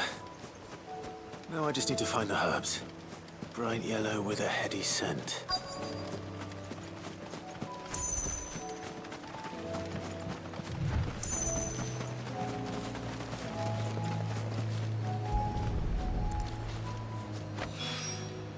I think that's everything Molly needs to resurrect her recipe.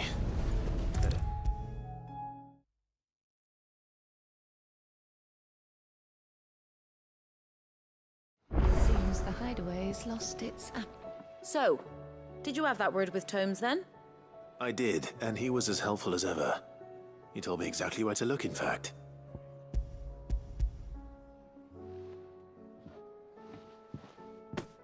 And what precisely will I be cooking up? Or is it better not to know? Blueback wyvern liver. And, a herb known as Saint's Bonnet. Ah, wyvern livers, was it? Well, at least it weren't actual worms, I suppose. Now then, you stay right where you are. I've got some cooking to do. Let's hope these grand old chefs of yore knew what they were on about.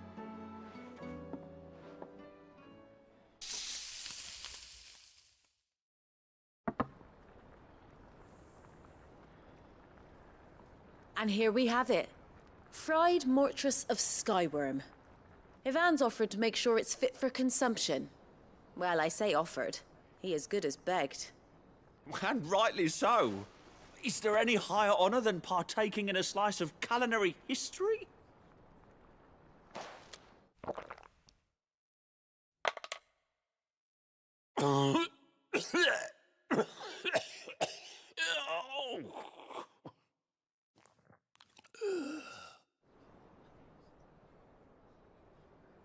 So, not fit for consumption then? What witchery is this? The crackle of the crust gives way to an almost violent richness.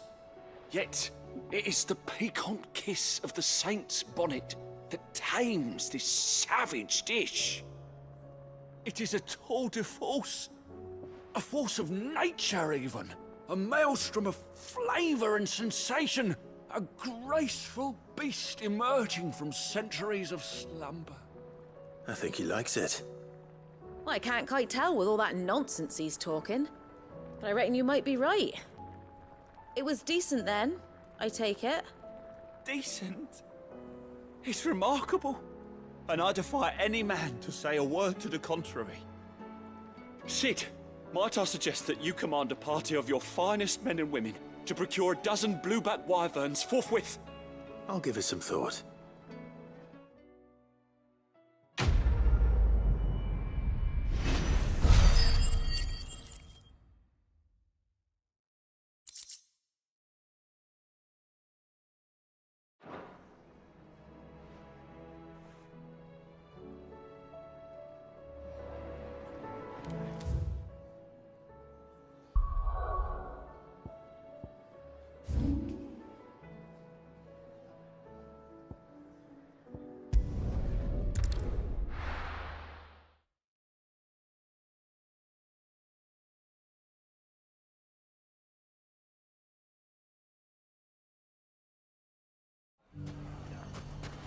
It's not going to be easy finding one man in an entire republic.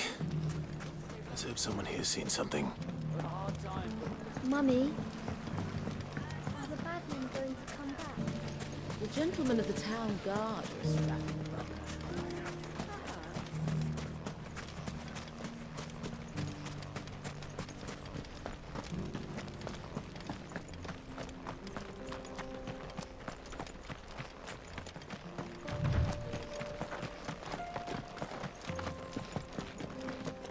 Someone's got himself in trouble.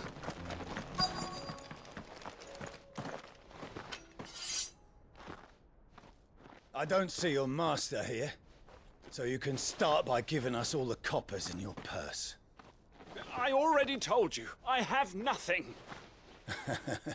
And maybe we'll take that pretty outfit and the steel you're wearing. Please! These men are trying to rob me! I'll deal with this. Thank you. You that one's master, then? If you'd kindly pay the coin he owes us, we can pretend you didn't draw your blade on Republican soldiers. Or you can go back to your garrison and I won't report you to your captain. Oh, you're more than welcome to. He hasn't had many visitors since we slit his throat.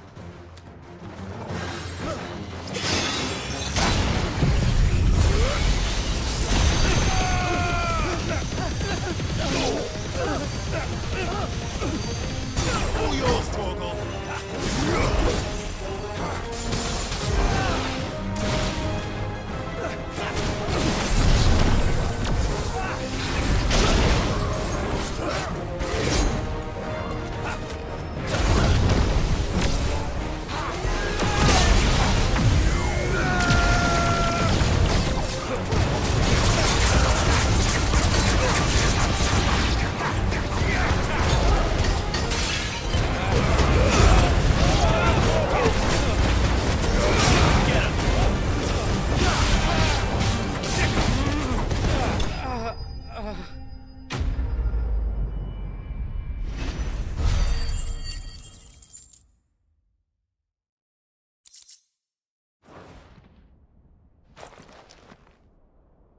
I'd expect as much from Hugo's faithful, but these were men of the fist. Much has changed in the Republican army since they lost their rock. You've seen this kind of thing before, then? Many times. I was sent here to observe the situation. You're one of Rutherford's men. He sent me to look for you. Well, then you have my thanks. I fancy I could defend myself against one, perhaps two, but a whole regiment.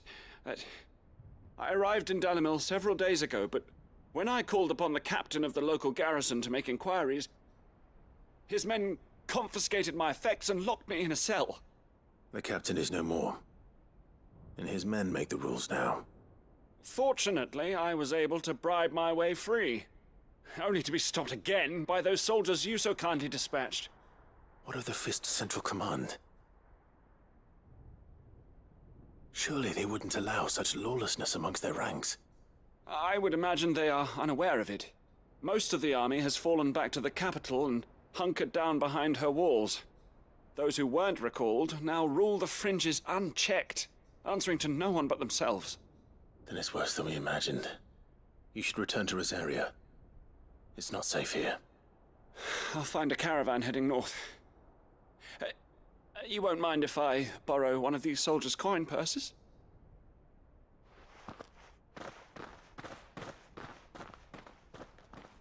Not at all. Now, to find this second associate of Rutherford's.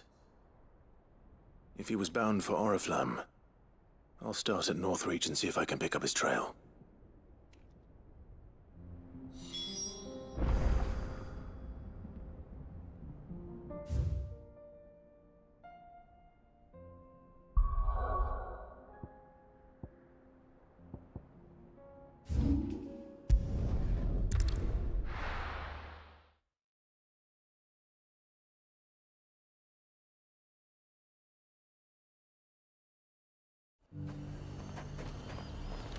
There's a lot of road between here and the capital. Rutherford's man could be anywhere.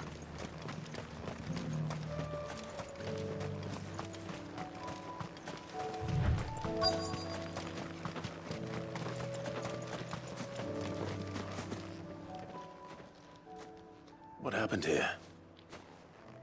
If you're with the others, they've already relieved me of my belongings. I'm not. I'm looking for someone who was sent here by a man named Rutherford. And then you found him. I'm Alistair Rockford, attendant to the Lady Ariane of House Wellesley.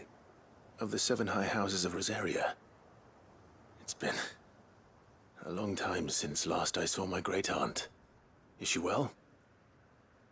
My Lord Marquis? Yes. Yes, she is. The Lady Dowager has granted me leave to assist your Uncle Stuart. I was on my way back from the old capital when I saw some villagers being robbed on the road here. Bandits? They looked more like field hands, but it didn't matter in the end. I did what I could to help the victims, but all it earned me was a pommel to the temple. Which way did they go? South, toward the gate. All right. I'll take care of them. Founder knows I've met enough of their kind. You head back to Northreach, visit the Vale, tell them I sent you. Thank you. I shall. Founder be your shield.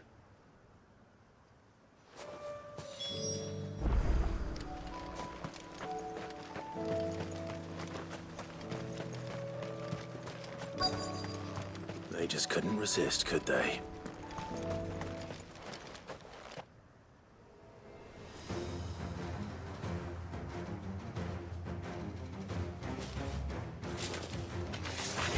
This one's ours, pretty boy.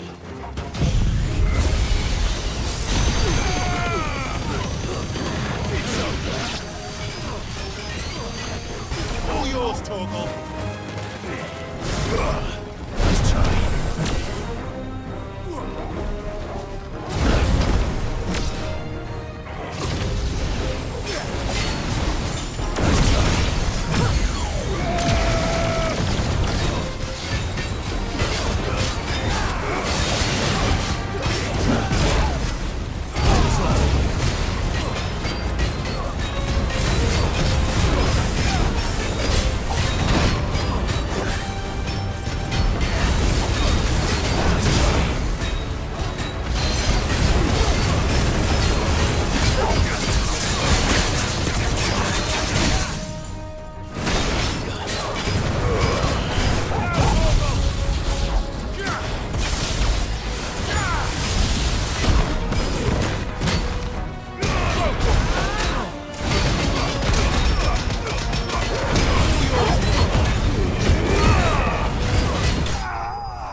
Make for the town while you can.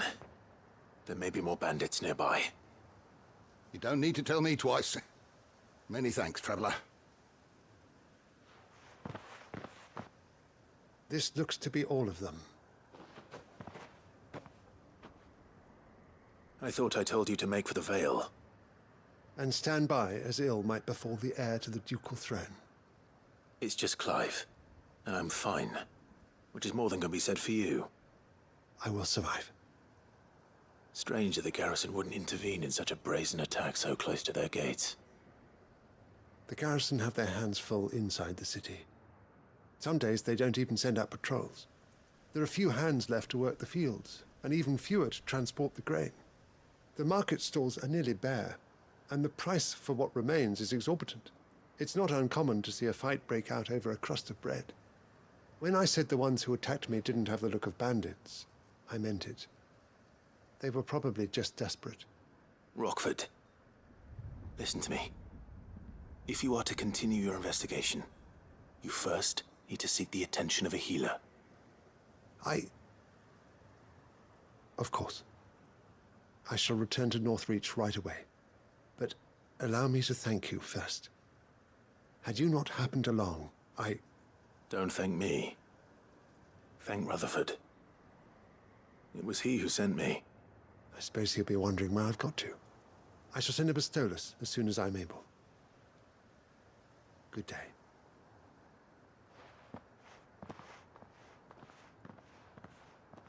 My uncle certainly has his work cut out for him. If it isn't already too late. I should go and tell Rutherford that his colleagues are still in one piece.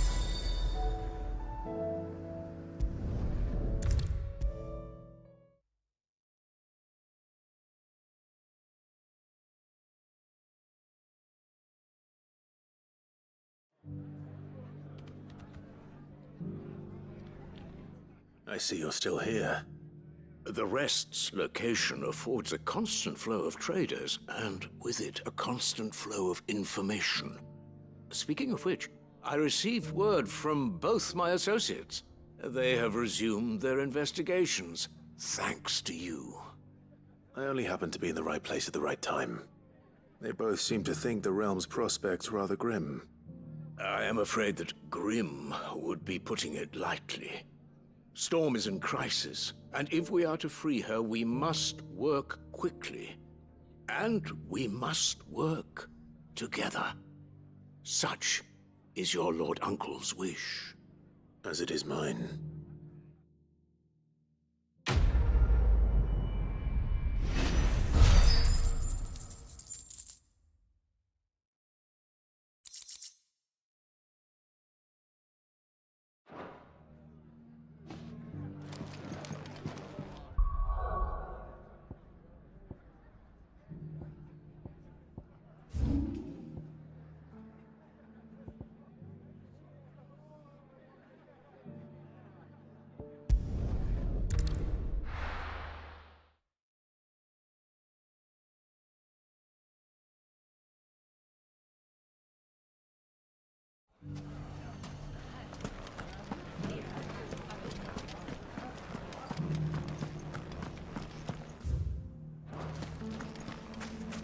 You fought very bravely.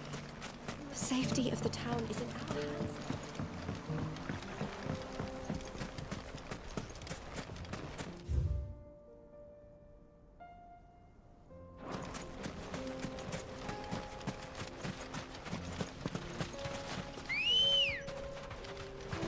Let's go. Fly, Ambrosia. Caution, brother.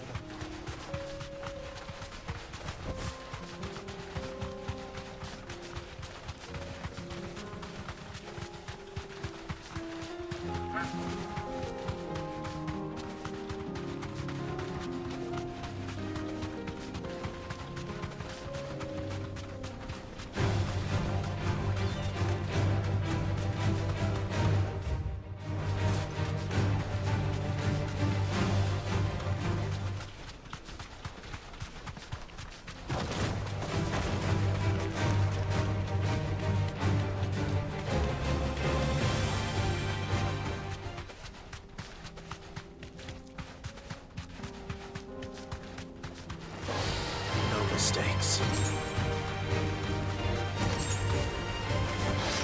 Thanks, Val.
What? All right.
It's over.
This one's awake.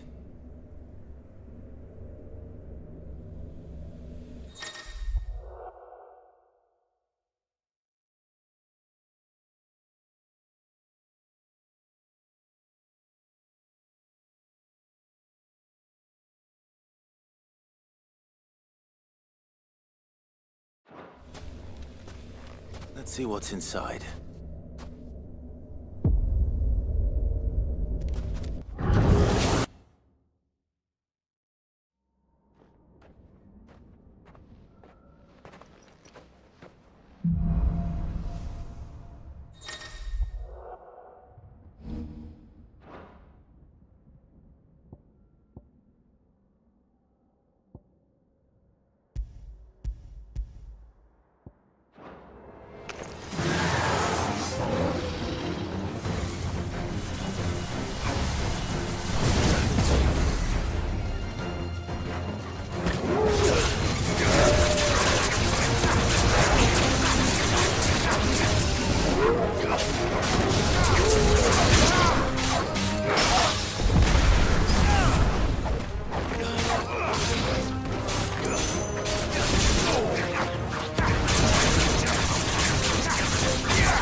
caution, brother.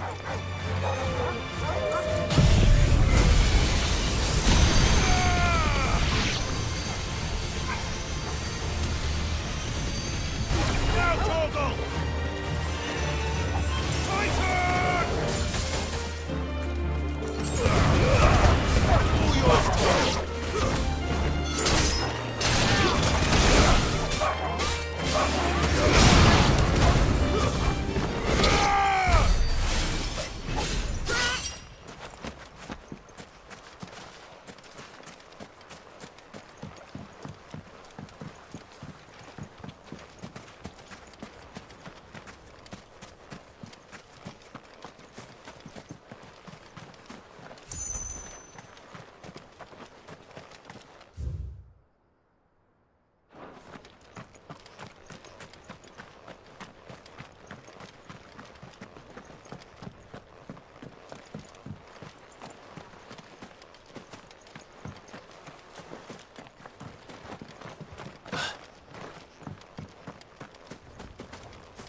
This must have been a fishing village before everyone left.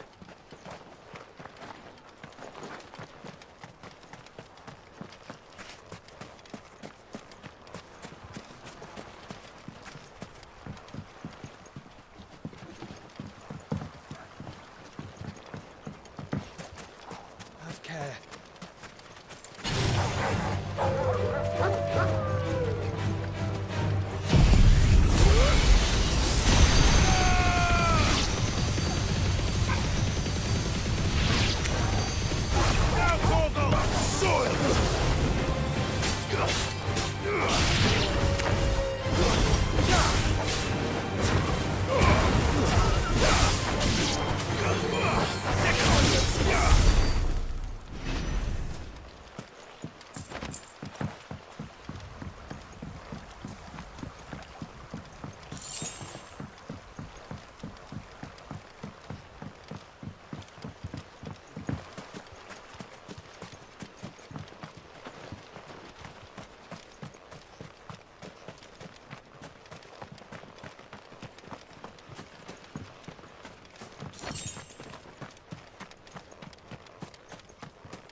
We could use the ruins to cross the ravine.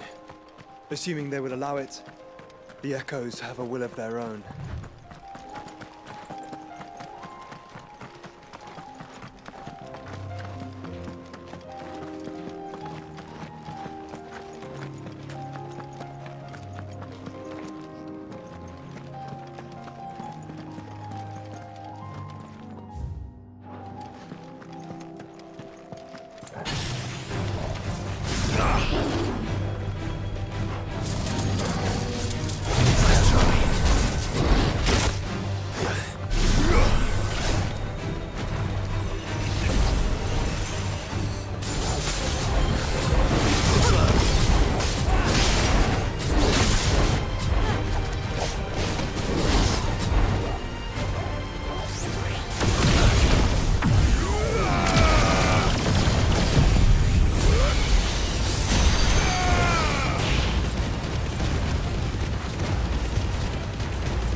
Tell us about Yote, Joshua.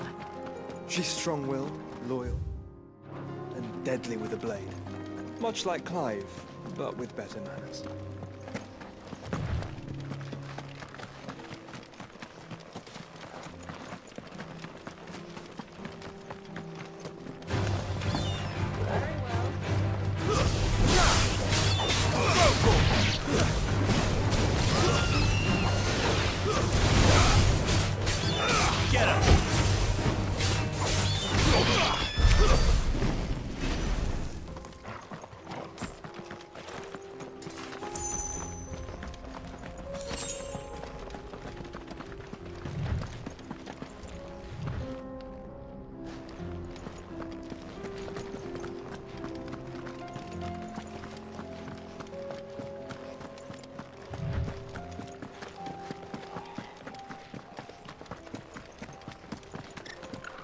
I do. Where are you off to now, then?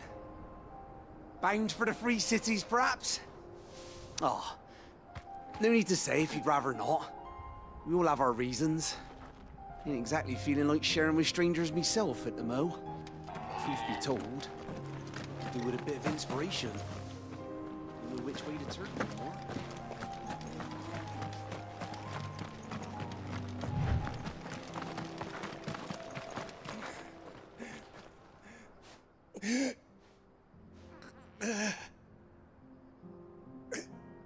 You're injured. What happened here? Where are your comrades? Ether flood. Up ahead. It swallowed our camp while we slept. My own men did this. Turned every last one of them. There's a village not far from here. Tabor. The people were kind to us. It's only a matter of time before they won't stand a chance. We can't let those monsters reach the...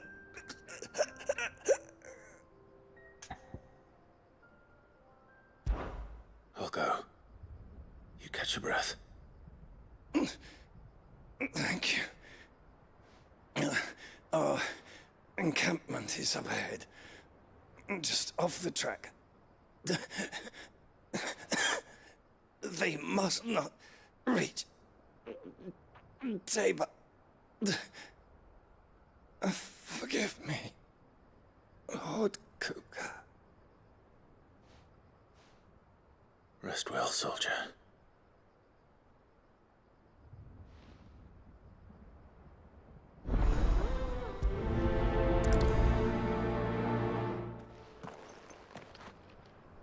You said the encampment was close. Let's hope the Akashic are still there.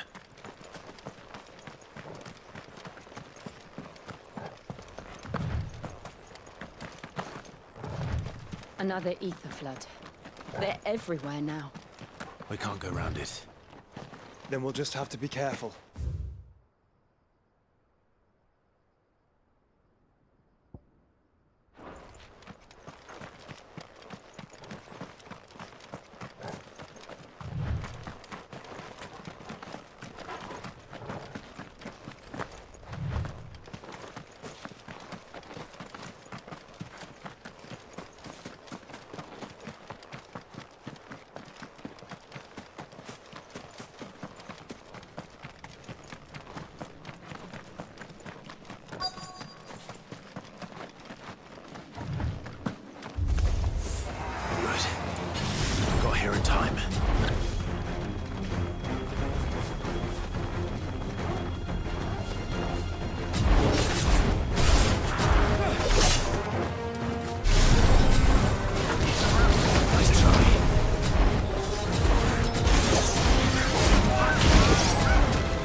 Someone there! Please, I can't move my leg! That doesn't sound like an Akashic.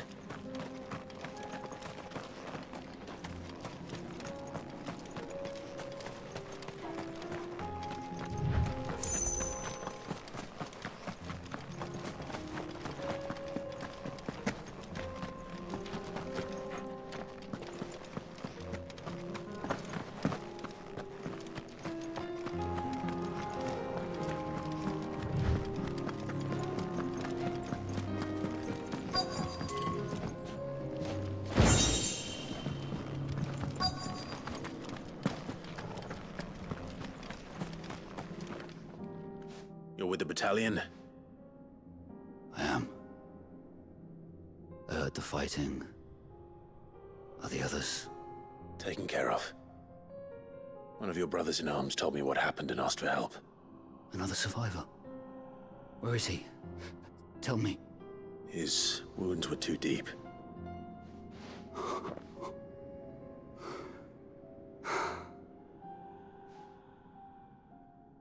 He was right to send you. Those things you slew are no longer my brothers. Tabor is safe thanks to you. Here, you've earned it.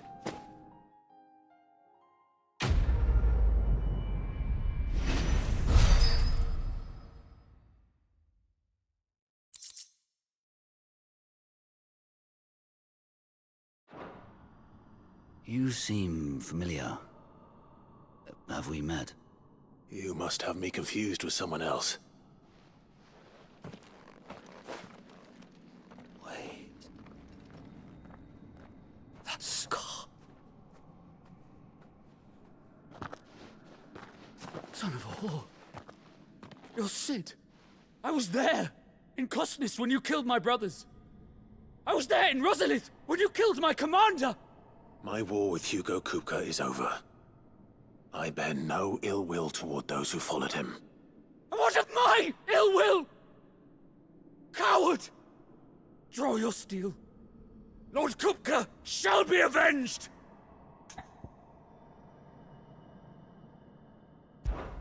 When your wounds have healed and your head has cooled, come and find me if you must. Though I hazard your life would be better spent in service of those who need it. Or have you forgotten your oath to the Republic? My oath? What would you know of oaths? I know how hard they are to keep. Which is why I'm giving you the chance to keep yours. No. I won't be deceived. Lord Kupka told us of your crimes. You are an outlaw. A murderer, not some man.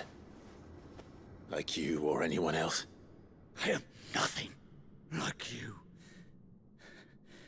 But if you're not gonna kill me, then go. Leave! Just know that I will find you, Sid. Someday.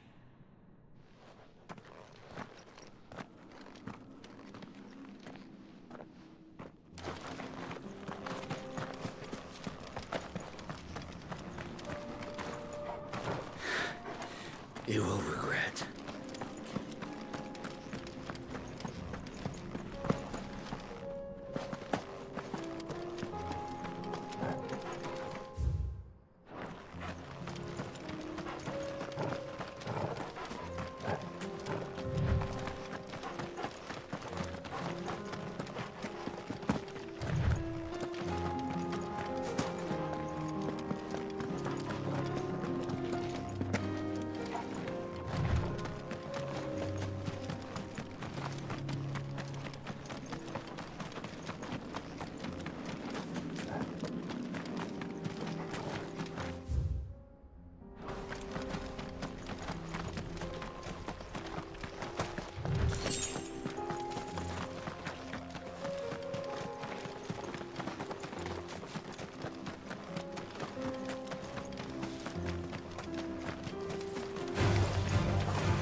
Too slow.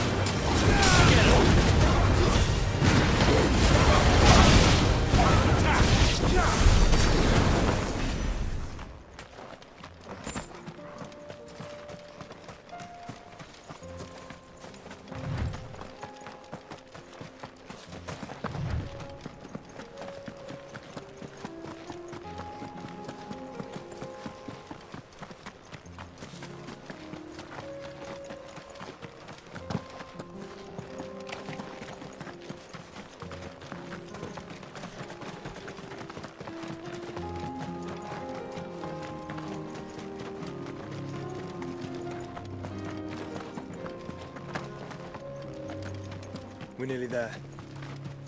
Have you been to Tabor before? There are a few places I haven't.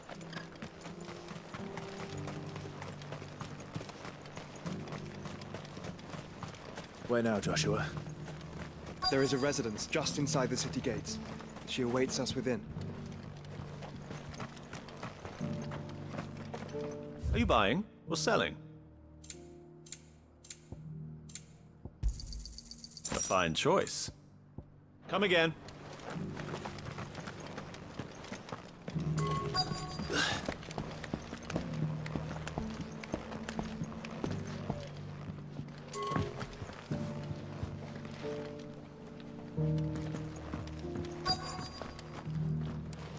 This inquiry's been hard to find since the sky's turned. It has indeed. Can't blame the beasts for being on edge.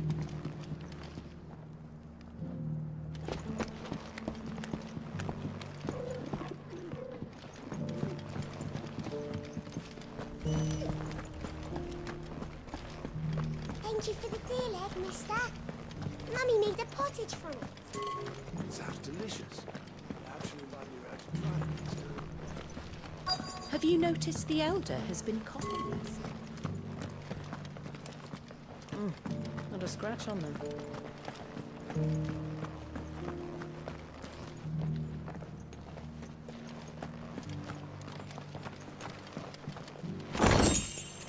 So it's these stones to Canva, and the rest of the boxes to Dallimore.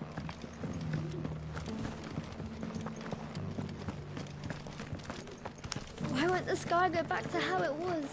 I don't like it. Do I, dearie? In all my long years, I've never seen such a thing. That Cyril fellow's an odd fish, don't you think? Well, scholarly sorts like him always are, aren't they?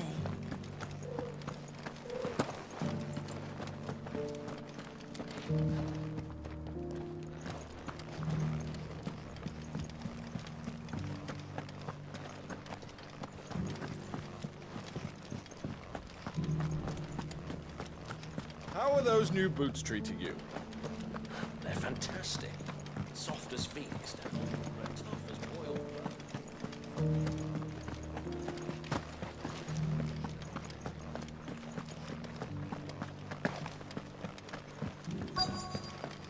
This inquiry's been hard to find since the sky's turned.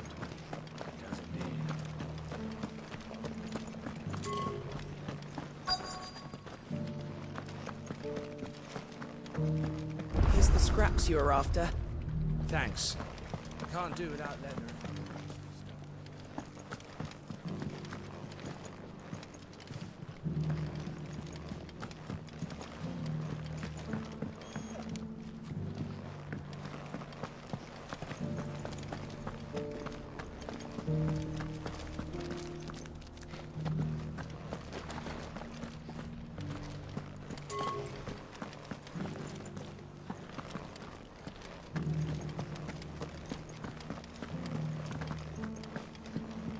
Beneath the flood, yes. And not a stone's throw away.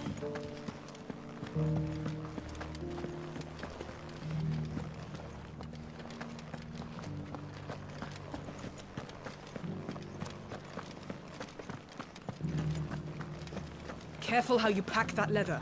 Any creases or scratches will bring down the price.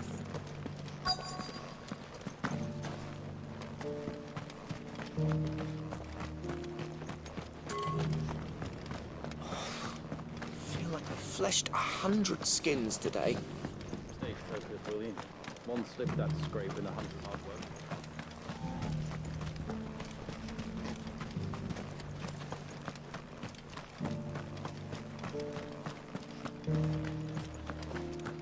Yes, the finish is exquisite.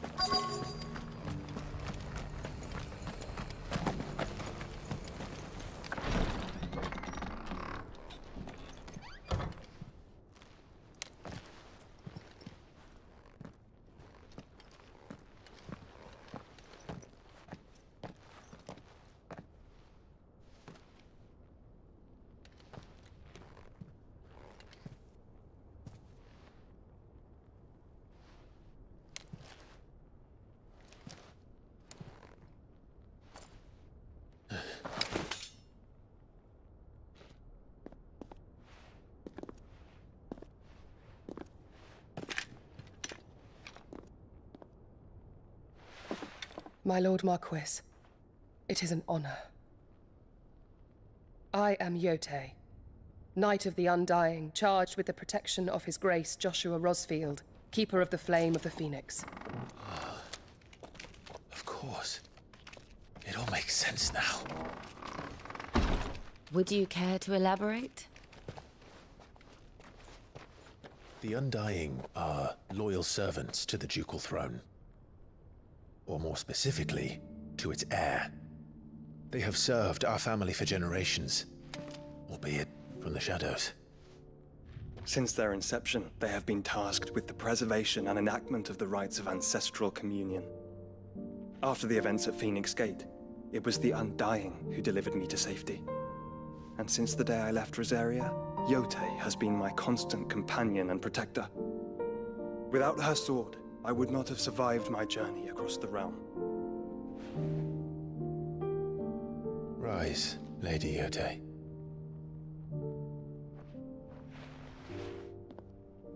You saved my brother. I owe you a debt I can never repay. I but did my duty. Come now. Tell us what you've discovered. Your Grace.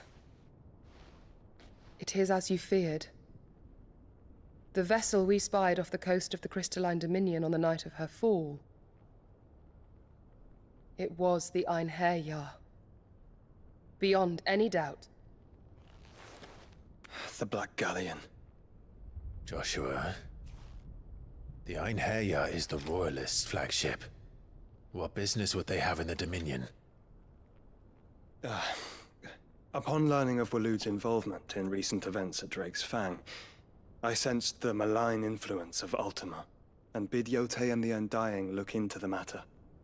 We have reason to believe that the Black Galleon weighed anchor shortly after the fighting began, and set a course due south. For Canva. Then it is Waloed knights who besiege the cities. What is left of them, yes. And the Black Galleon sails at but one man's behest. Barnabas Tharm.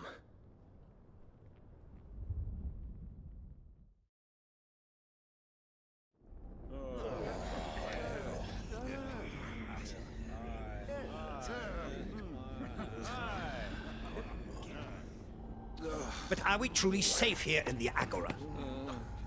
The city guard have been paid, if that's what you're implying. All the more reason for them to run. Well, you are free to leave, Lord Minister. Markets abandoned, warehouses aflame, blackened hulls choking every port in the capital. Canva is ruined. The realm teeters on the brink of chaos, and all you can think about is commerce! Forgive us. We were not aware Dhalmekia now subsisted on charity. How dare you!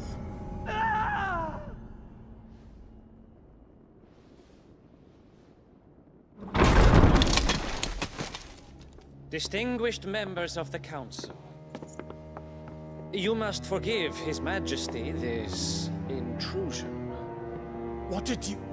What is the meaning of this? A trifle crowded, but I fear it will have to serve, my liege. Very well. My colleagues, do you not see? The King! He has come to save us from the Akashic!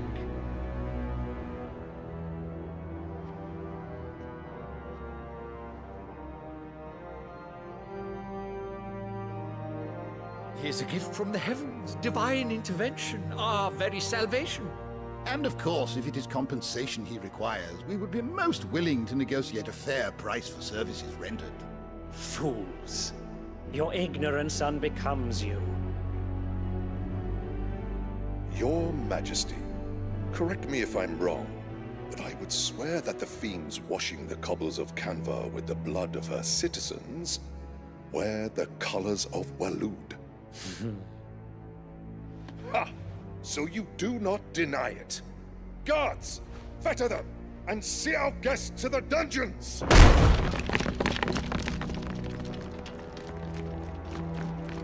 enough.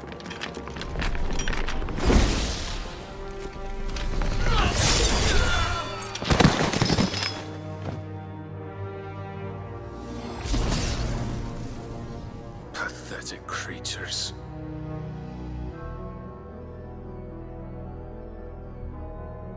That you should imagine yourselves worthy of salvation. The girl is still here, somewhere in the city. Her consciousness fair dripping with her late father's hubris. A consciousness to which Mythos is inextricably bound and inexorably drawn. See that he is made welcome. Yes, Your Majesty. Come, Mythos. Surely the prince's light cannot have sated you.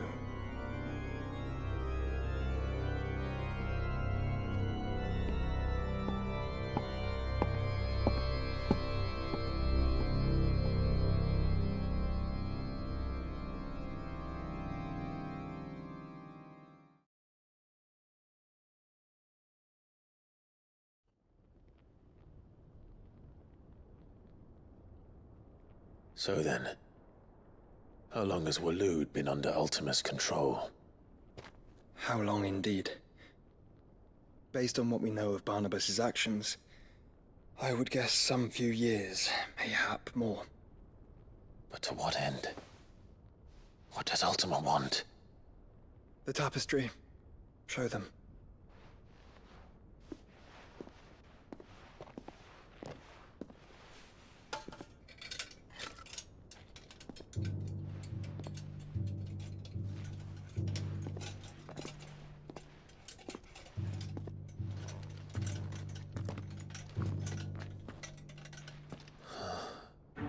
By the flames.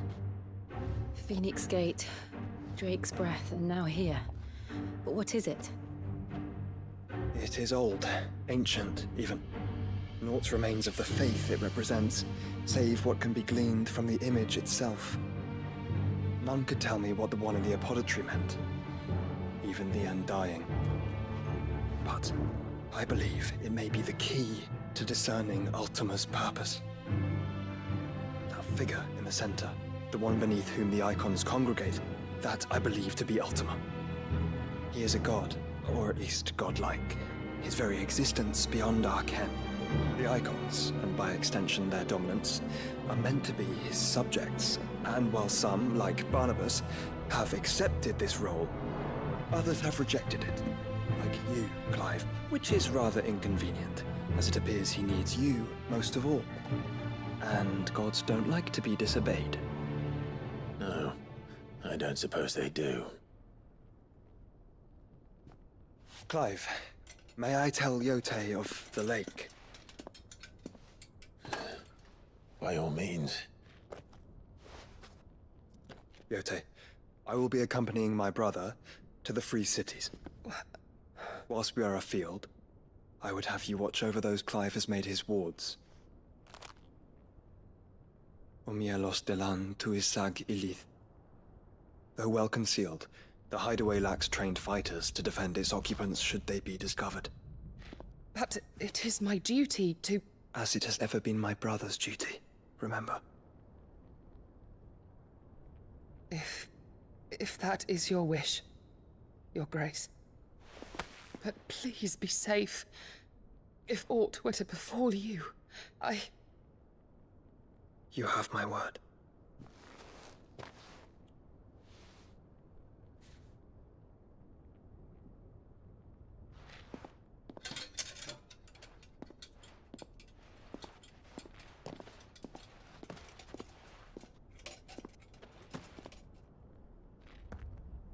Farewell, my lord, my lady.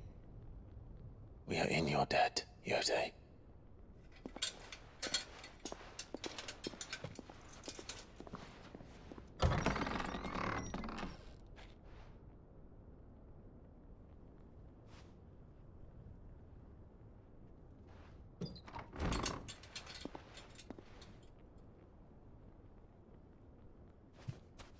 Let's find our friends.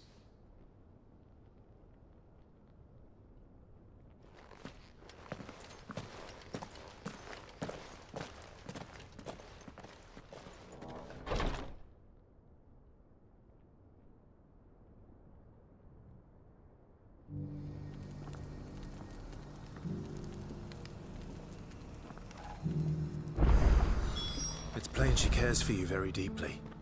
And which is why I had to let her go. Opportunity beckons. Who among... Is that blade for hire, perchance? Because I have a mind to make a killing. Figuratively, I hope. Well, yes and no. A passing caravan carried with it a rumor most fortuitous for one in my trade, that an elder Dread Evis had been sighted in the fields of Carava. Dread Evis are aggressive beasts. Compelled as they are to acts of violence, few survive to maturity, but those that do develop a hide of phenomenal value. A hide you want to sell? Eventually, yes. Though I would have it tanned first that it might be crafted into marvels the likes of which the world has never seen. Dread Evis skin is a rare thing indeed. But the worked hide of a well-aged beast, now that would fetch such coin that Gilbert himself might weep with envy. Bring me that beast's skin, and I will share with you the bounty of our combined labors. All right. I'll hunt your Evis. Of course you will. When one lives in such troubled times, it is a fool who lets opportunity slip his grasp. Leave Tabor through the east gate, but take the path that branches west. Once you reach the checkpoint at Tovany, you are a mere stone's throw from the fields of Carava. I eagerly await your safe, and above all, triumphant return.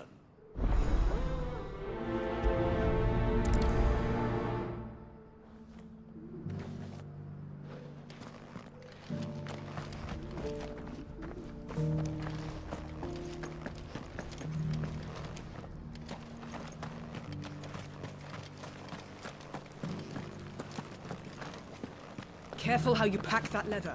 Any creases or scratches will... You there! This... Finally.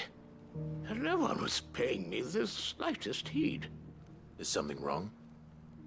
At the university, the students would hang on my every word. Sadly, this far from home, I'm just a vagrant greybeard. The university?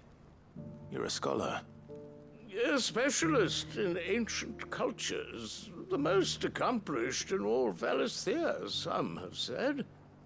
Not that I look the part in these tattered rags. In my heyday, no obstacle could have kept me from my studies. Yet here I am, a wizened windbag, bested by the many steps of Tabor. The answers I seek lying just beyond my enfeebled reach. Would you do an old man a kindness and brave the stairs in my stead? You'll be amply rewarded, of course. Climb the stairs and... And memorize a few inscriptions for me. Assuming you know your letters, that is. Some courteous soul is rumored to have carved clues to Tabor's rich history into stones dotted about the village. 3 of them, to be precise. 1 each to the north, south, and east.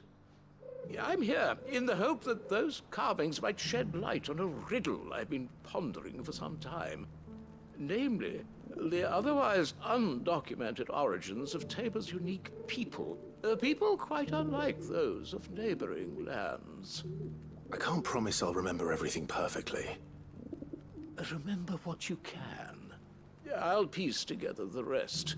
Make for the domed pavilions, and you'll have no trouble finding the stones.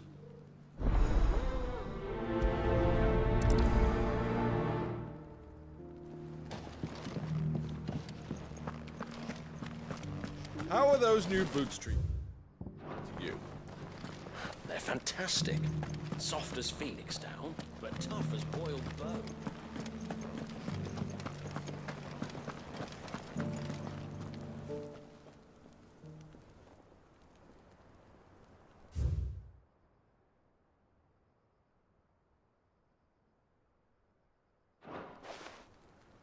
Farmers must have settled here in Tabor.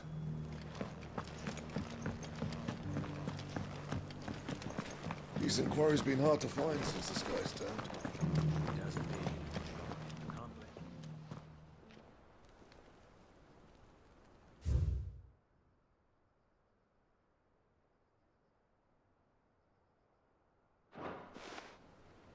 What golden plains might the wanderers have called home, I wonder? Have you noticed the elder? Not a scratch on them.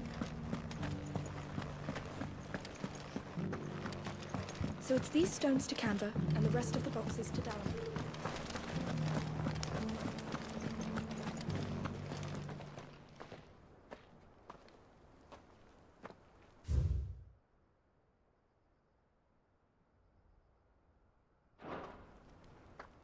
No history would be complete without mention of the mother crystals. I should speak to the old scholar.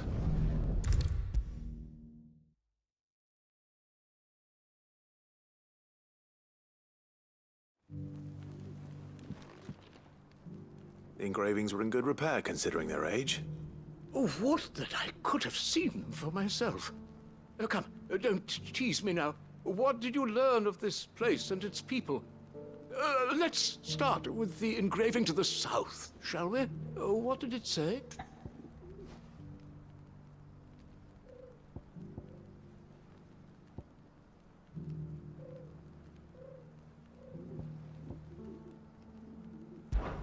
Guardians of the Republic. The Republic? Are you certain? These stones... That can't be right, then. Guardians of the Crystal. The first stones of Tabor. Sacred hold thy noble blood, till ends the mother's labor. I'm pretty sure that was it. Fascinating. It would seem the founders of this city were descendants of those fallen charged with protecting the mother crystals. But whatever could have driven the Guardians so far from their sacred charges, I wonder? The engraving to the north is next, I think.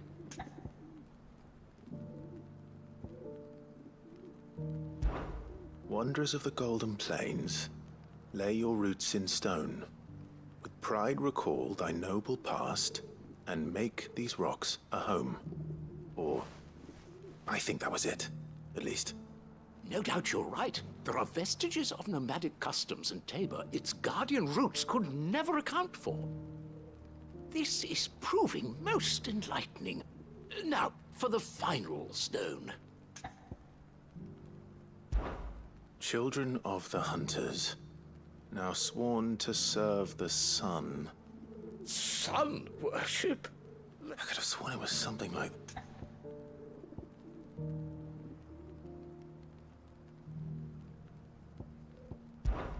Children of the Hunters, now tillers of the land, reap her promised blessing and give praise her gracious hand. That's all three.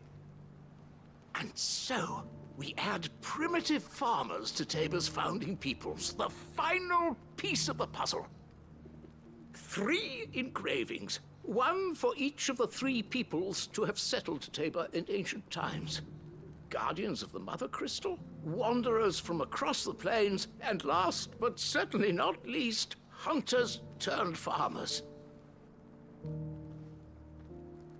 Little wonder it was so difficult to trace the roots of Tabor's culture. Those roots reached down through 3 distinct traditions. Nonetheless, one cannot help but wonder why this fact is not better known among scholars, given that the stones stand here for all to see. Too many stairs, perhaps. Ha! Too many by far. Here, and thank you.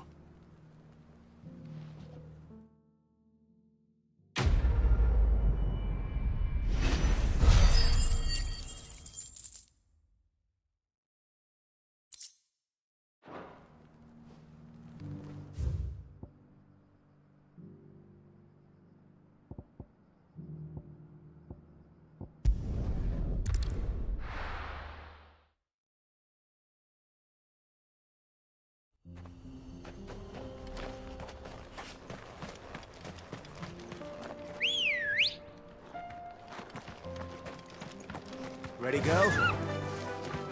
Run like the wind.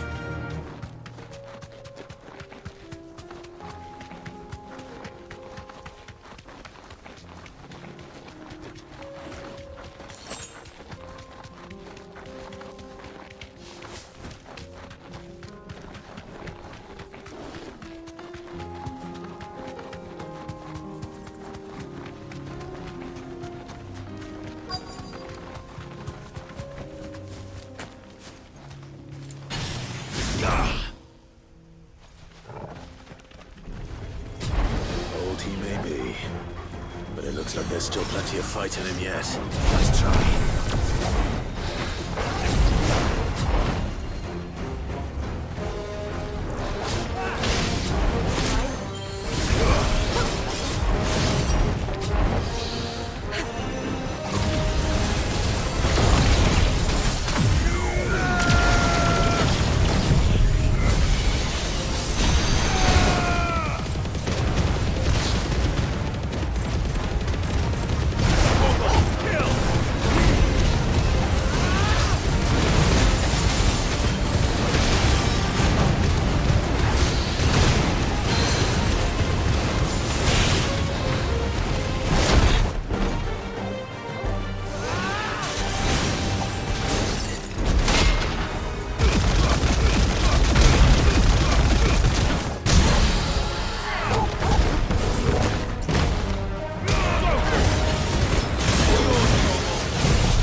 Here's your hide, as requested. I worried you might never return. Quickly, let me see it.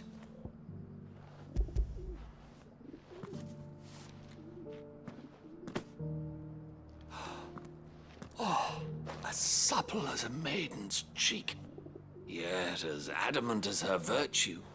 This is everything I had hoped for, and more. Clearly, my trust in you was not misplaced. You must be a hunter of considerable talent to have bested the beast with nary a scratch. Join me as my honored partner.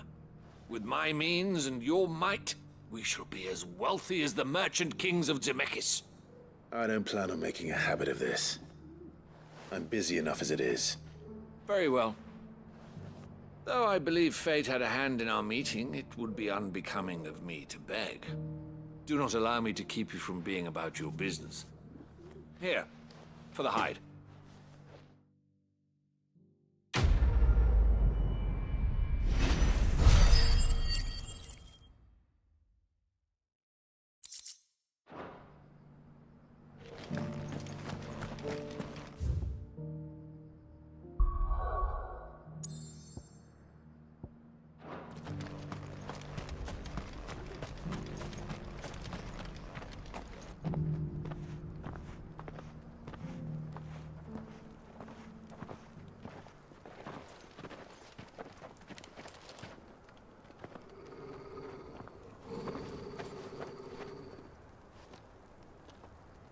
Cyril.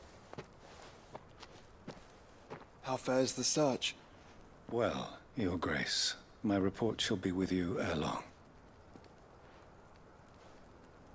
Ah, yes. Yotei is otherwise engaged, at my behest. And the duty of wardenship? Fulfilled. For as you see, I've been reunited with my first shield. I am Cyril, Knight of the Undying and bearer of the Burning Quill, charged with chronicling the mortal deeds of His Grace, Joshua Rosfield, Keeper of the Flame of the Phoenix, and rightful Archduke of Rosaria. I entrusted Cyril here with overseeing the investigation into Ultima's origins. Findings from his brothers and sisters afield are delivered here to be collated and catalogued. Just how many Undying are there? Not nearly enough, milady. Yet we are glad to give our all in service to the Phoenix. Such is, and has ever been, our creed. I see. You have your associates, I have mine. But you may now think of them as ours. That won't be a problem, will it? The Phoenix is our sun, and we but the shadows that quicken in his radiance. It is from the darkness that we serve, both him and now you.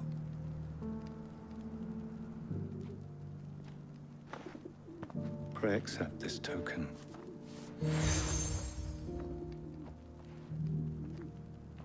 For as long as you bear it, members of our order will reveal themselves unto you. If there is nothing further. No. You are dismissed. Your Grace.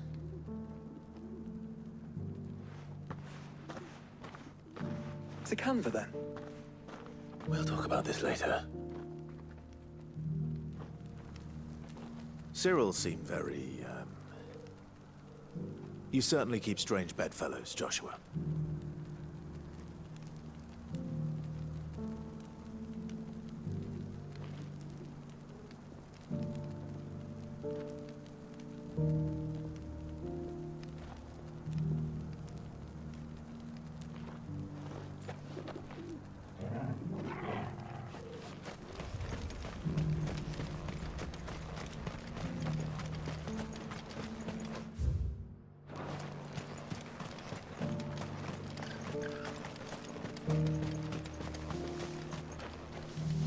The free cities under siege.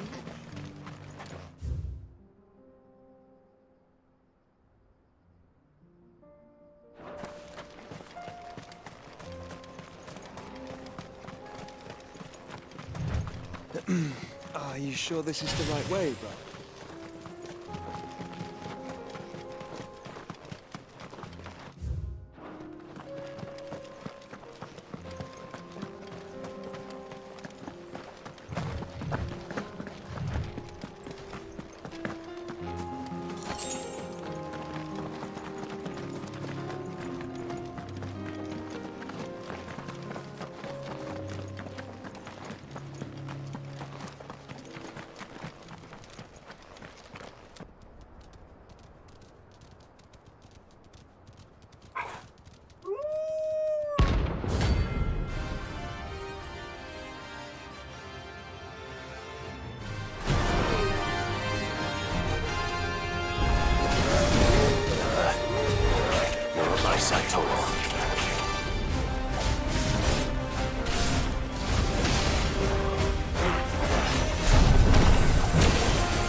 Shouldn't have messed with the leader of the pack, eh, boy?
Let us be rid of them.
this one!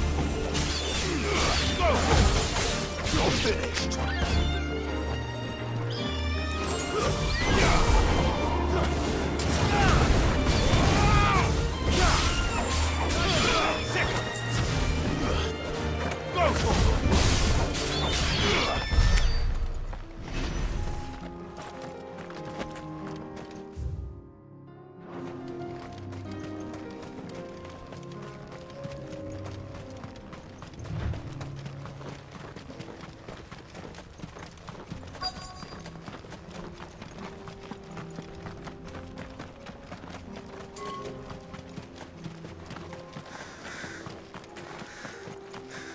Clive. Smoke. Is the city fallen?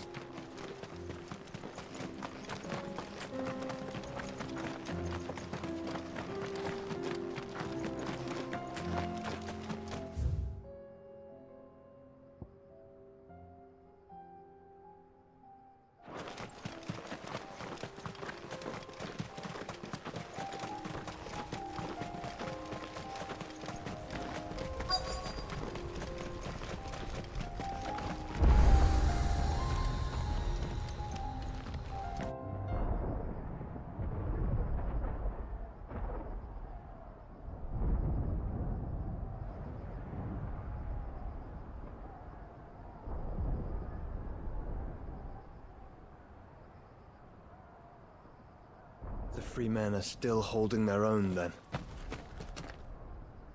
Do we have any idea where Gav and the others might be? There's a warehouse near the docks where we agreed to meet if there was any trouble. We should hurry.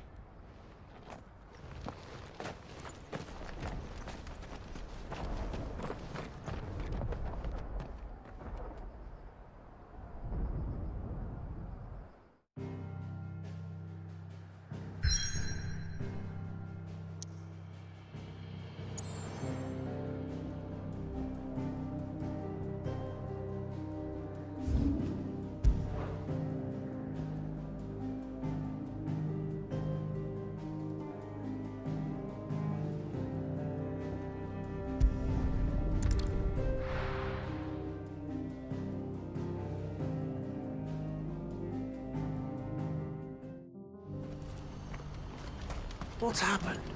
I can't... To the gate of the right. If we're going to do this, we'll need... Clive, your timing is impeccable. It just so happens that right at this very moment, we're in need of someone with your talents. And what talents would those be? Why, your fearlessness, and your skill with a blade. I'm listening. Well, as I'm sure you're aware, when these dark skies swept over the Republic, so too did a wave of chaos and confusion. Randalar has been particularly badly affected. Many of the capital's bearers have lost their masters, or taken the opportunity to flee them. None remain free for long, of course. Most find themselves under the protection of the Fist before they get far. But the army too is in disarray, and finds itself unable to provide for its new charges. Which means it has been looking to sell. And you've been looking to buy, to make sure these masterless bearers remain that way. Precisely. It's the perfect opportunity to free dozens more, and for an attractive price, no less. So where does my skill with a blade come in? Though we may have the funds to buy these bearers, we have nowhere to house them. So we've been searching for a place where they can be resettled. Somewhere far from the prying eyes of those who would see them enslaved once more.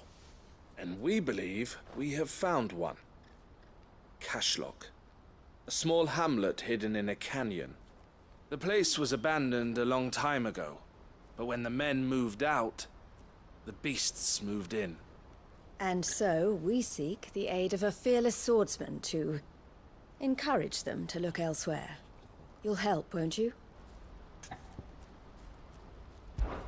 How could I refuse? Excellent. Theo, if you wouldn't mind making arrangements for the transportation of our guests, as we discussed. Of course. Leave everything with me. Sounds like you'll have your work cut out for you. I will. We have an entire village to stock and furnish. Residents and all. Even if I begin right now, I'll be working day and night. So I'd better get started. Try to clear the place out before the wagons roll in, won't you? I'll do my best. You will find a village in Chedra's Thread, past Lateney's Cleft. My man there will open the gate for you. All right. Wish me luck. I'm sure you won't need it.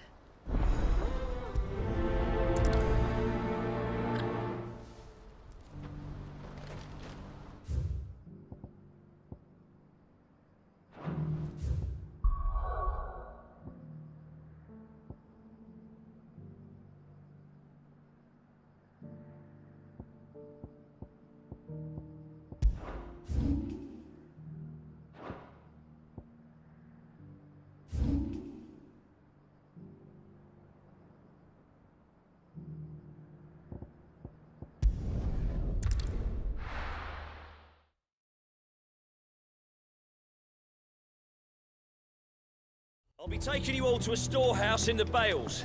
Leave anything you don't need.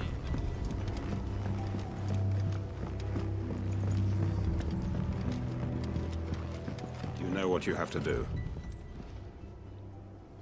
Clive, I fear that I must bid you farewell. As you know, our time grows short. The Lord Chief Justice's vultures are circling. We must strike now. Before we part, I want you to know that, though I may not always have been your most vocal ally, I trust you, as I trusted your predecessor. Thank you. I appreciate the sentiment, and I understand more than anyone how you feel. But is revenge really the answer? It is the one I found, and it is all that I have lived for since that day. But what of Lostwing? Everything you've built. I built Lostwing to achieve this aim. Once it is done, the village will have served its purpose. My comrades and I are sure of our cause, and we shall fight to the last, come what may. But there are those among us who cannot fight. Children, the elderly, bearers afflicted by the curse. I would place Lostwing in their hands, if I thought it would do them any good. But a village home only to the frail and the infirm is not likely to stay a safe haven for long. And so, Clive, I find myself turning to you once more. Will you take them to your hideaway, that they might live even should Lostwing die? I will. Thank you. I will not have it said that I did not see to the well-being of those who rallied to my cause. The people I speak of have withdrawn to Gotan's Bales, away from danger in case the Black Shields strike. Understood. I'll make sure they get to the hideaway safely. Then the last of my preparations are complete. Fare you well, Clive. And may Griga guide us. All of us.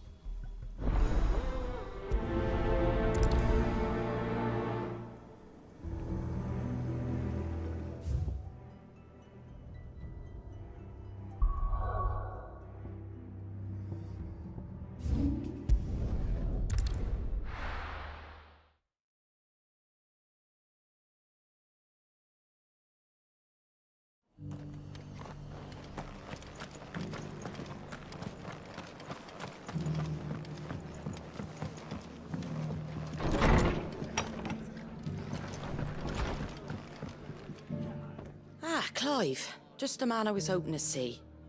Oh? And why is that?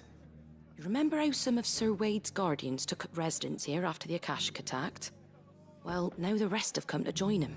Seems their barracks in the Lazarus have been lost to an ether flood. Now, I don't mind having a few more brave boys around to keep them animals at bay. I ain't daft after all. But we ain't got nowhere for 'em to bed down. Poor buggers are having to make do with haylofts and chocobo pens. I'd build 'em a new barracks here if I could. But where would I put 'em? There just ain't enough room up here on the rock. Which leaves us in a bit of a pickle. The people we're counting on to keep us safe are living like beggars. I see. And it ain't just that lot. There's bearers to think about too. There's been more and more of them turning up lately, coming from all over looking for safe haven. But there's only so many we can shelter with the room we've got. We can't keep cramming more and more people into less and less space. What we need is a new home for our new arrivals. And that's what I was hoping you might help me with. If it ain't too much of a burden, of course. It's no burden. Thank you, Clive. So, where were you thinking of making this new home? Well, I reckon we could do a lot worse than Eastpool. Eastpool. It's been a long time since I thought about that place. It was a tragedy, what happened. And if any of us could have done anything to stop it, we would have. But what's done is done. And those who lived there wouldn't have wanted the village they loved to be left in ruins. I suppose you're right. The blight might be pressing in, but I reckon it's got a good few years left in it yet. There's just one problem. A band of cutthroats have made it their den, and they don't seem like they'll be moving on in a hurry. Nasty bastards they are too. I've lost some good men to their raids. Would have sent someone to clear 'em out sooner, if my boys didn't already have their hands full fending off the Akashic. But now we've got a few more Guardians of the Flame to call on. I reckon it's time we made our move. What do you say? Fancy leading a raiding party? I do. Eastpool was once home to people I loved. I won't have bandits sully those memories. I'll gladly drive them out of there. And I know the men will gladly follow you. I've already shared a few thoughts with Sir Wade about how we might be able to win the place back.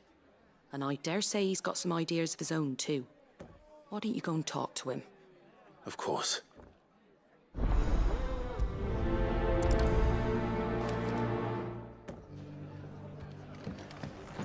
Back to Eastpool, then. Not just yet. Let's hear Wade's plan first.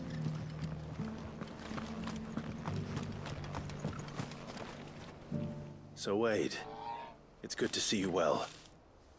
And you, Lord Rosfield. And you. I spoke with Martha. She tells me you have plans to free Eastpool and make it your own. That's right, though it was mostly her idea. I rather fear my men have been treading on her toes somewhat since joining us, not to mention each other's. And then there are the bearers, men and women who found the courage to flee their masters and sought refuge here. We need somewhere to settle them, and I can think of worse places than Eastpool. As can I. Which is why I agreed to help you win it back. That's very kind of you. I'd be most grateful if you would. With you beside us, we shall soon send that rabble of rogues running for the hills. So, what can you tell me? That thankfully there aren't too many of them. Fewer than a dozen at our last count. And rather less, thankfully. The road that leads there will more than likely still be crawling with Akashic. A small force would suffice to clear the village, but if the Akashic were to follow them in, that force could end up trapped between a rock and a very hard place indeed. I'll head into Eastpool and deal with the bandits. You and the Guardians can stay outside the village and fend off any Akashic who come too close. Make sure I'm not taken unawares. I can't ask you to bear all that risk yourself, my lord. The Akashic are the bigger risk. I can handle a few bandits. Well, if you're sure, I shall summon my men at once. Shall I wait for you here? No need, my lord. You go on ahead. We'll be with you before long. All right. I'll meet you at Eastpool then. We shall see you there. And may victory await our coming.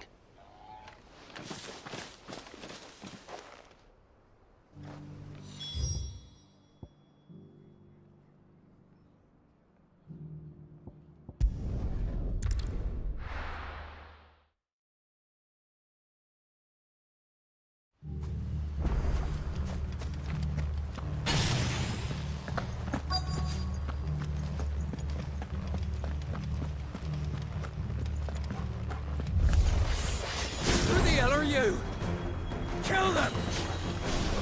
You will leave this place, or face the consequences.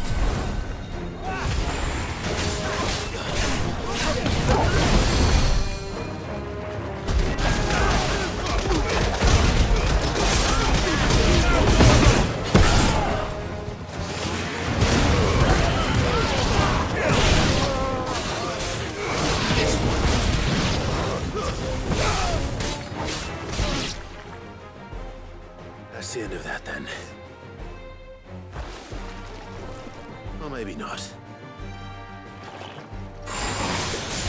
What's that thing doing here? Doesn't matter. It goes too.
Any more surprises?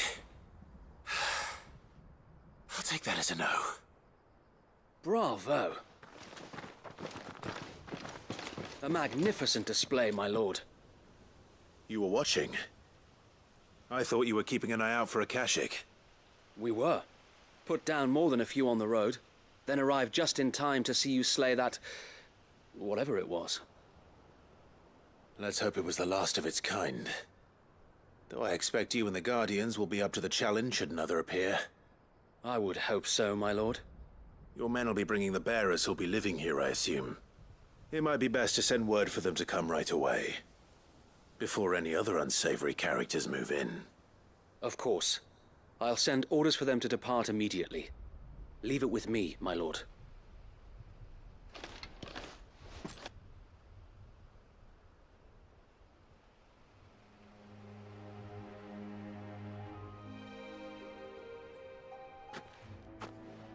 Home. Without masters. No. We're the masters now. Our lives are our own at last. That's all of them, and not a single Akashic in sight. Now to begin the important work of rebuilding the place. It won't be easy, especially not after 5 years of beasts and blackguards having their wicked way with the place. The masonry might still be sturdy enough, but half the beams are rotted. Those that weren't lost in the fire or burned by the bandits, that is. It'll take a bit of elbow grease, but we'll see Eastpool rise again. Just you wait. So wait. Lady Hannah is buried here. If you don't mind, I'd like Oscar to join the rebuilding efforts. He should be a part of this. Of course. I couldn't agree more. I'll let Martha know that everyone arrived safely. If you need anything more, you have only to send a Stolas. And we will, my lord. Safe travels. Eastpool lives again. Let's go and tell Martha the good news.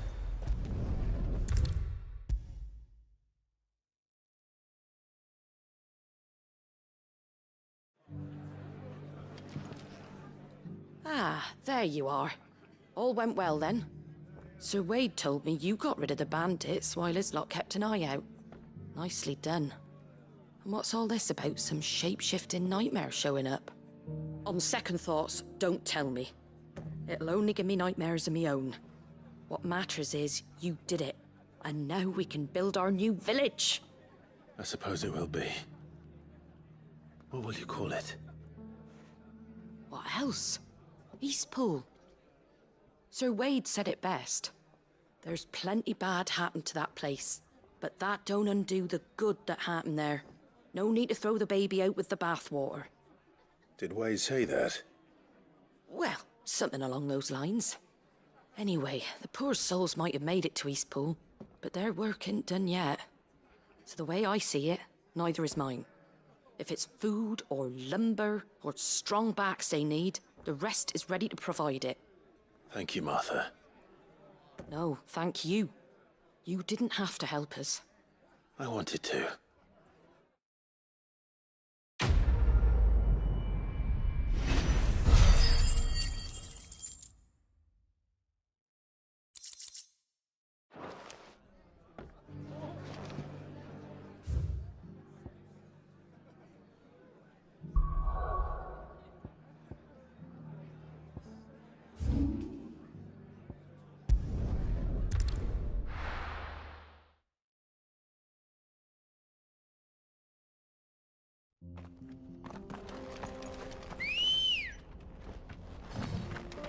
Good girl. Fly, Ambrosia.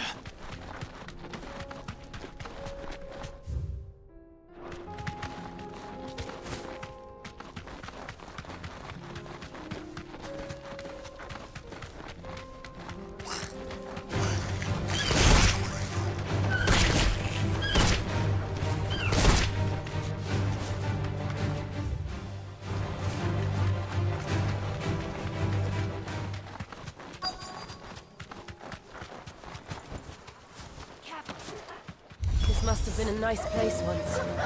It will be again.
I think that's the last of them.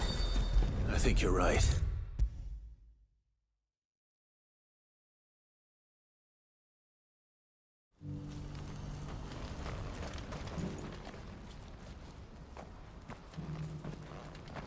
Is something the matter, Theodore? Quiet. Those are our terms. I trust that you will give them your full consideration. I shall. Thank you.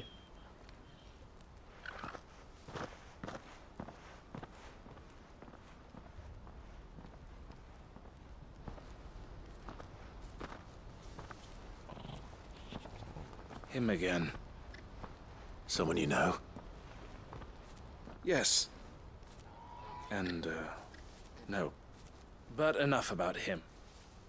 How did you fare down in Cashlock? It's done. The village is safe now. You made quick work of it, as always. I should go and let Eloise know. Don't let me keep you. But Clive, don't tell her I was watching her, will you? She'll only get upset. I'll explain everything once you've finished with your report. All right. We'll speak then.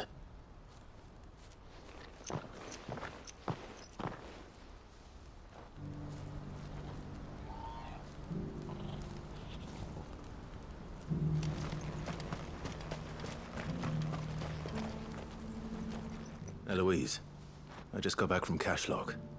The village should be safe now. Thank you, Clive. Here, something for your trouble. Well then, now that you have laid the groundwork for our little project, I suppose we'd better finish the job. The first thing we'll need to do is make sure our offer for the bearers is accepted. You're still in negotiations? We are. A trusted colleague has been dealing with the Fist on our behalf, but things have been trickier than we anticipated. I suppose it's to be expected. This is the army we're dealing with. Fighting's what they do. But we shall emerge victorious in the end. Well, if you need any help, you know where to find me. I'm not sure I do. But thank you, all the same.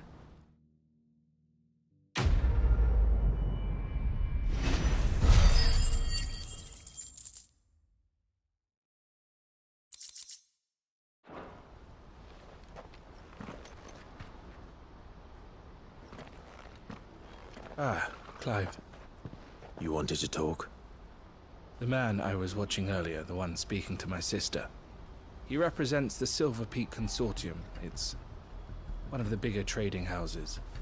I don't think I've heard of them. Well, every trader in Dharmekia has. They operate across the length and breadth of the Republic, and they're still expanding. They've been trying to get Eloise to join their ranks for some time now, and judging by her reaction earlier, I'd say she had half a mind to accept their latest offer. And you'd rather she didn't? I would rather she did what makes her happy. And I would never deny her such an opportunity. Eloise saved me from slavery, and we have striven to save others like me ever since. But this was not the life my sister wanted, nor the one she deserves.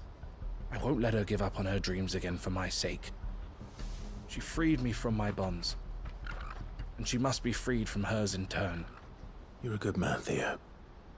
I have always been grateful for what my sister did for me, and I want to repay the favor by letting her live her own life. But each time an opportunity to do just that arises, she turns it down. For my sake. She loves you. And I love her. Which is why I want this time to be different. To show her that I don't need to be watched over anymore. Though I'm sure I'll still need some help from time to time. I trust that I can count on you. Always. Thank you, Clive. Well then, I had better get back to work. These bearers aren't going to move themselves. That's a job for the Crimson Caravans.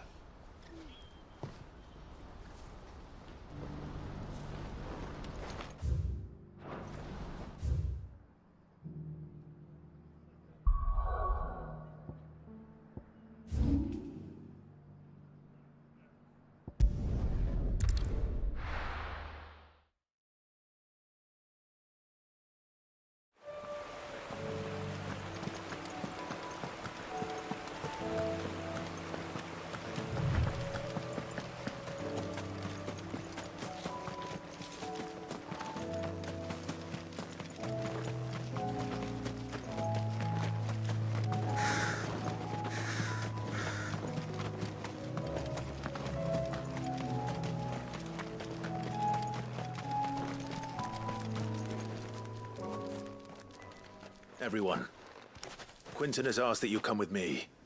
He can no longer guarantee your protection, but I can. There's a safe place I can take you to. Well, if that's what the Master thinks best. Sid, none of us would be standing here today if it weren't for Master Quinton. We owe him our lives. So we ain't about to start telling him what he should do with his. If he's saying we ain't safe in Lost Wing no more, it's 'cause he ain't coming back. And if that's what has to happen, then so be it. I only hope he can see this through to the end. That we get to see justice done. I hope so too. Oi! You lot! Where's everyone else? They ain't already left, have they? They've gone with Master Quinton. Fuck! Fuck! Fuck! What's wrong? I've just come from the Justice's manor. We have to get Quinton to call off the attack. It ain't just the Black Shields protecting the place. He's got a guard dog and all. A fucking monster! They don't stand a chance against that thing. If I don't get the message to them, they're all gonna fucking die! No. We can't let this happen. Sid! Don't worry about us. You've got to catch up with him. We can't let Quinton die before that bastard does. All right.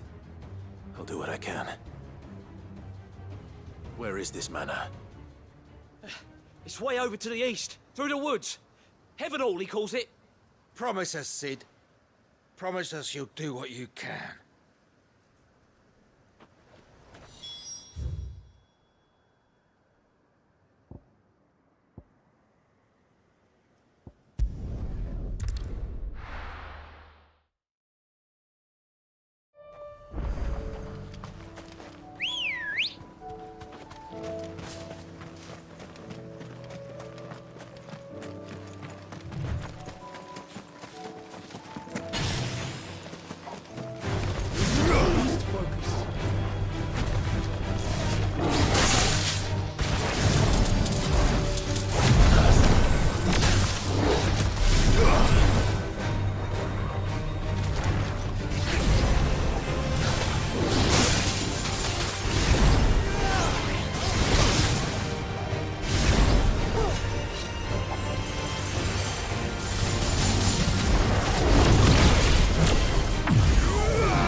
Clive.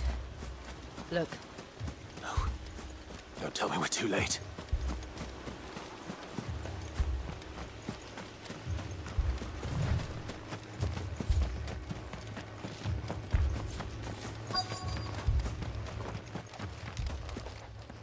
Quinton, are you all right? No. But I am alive. Which is more than I can say for my comrades. They followed me without question all the way here. And they died. For nothing.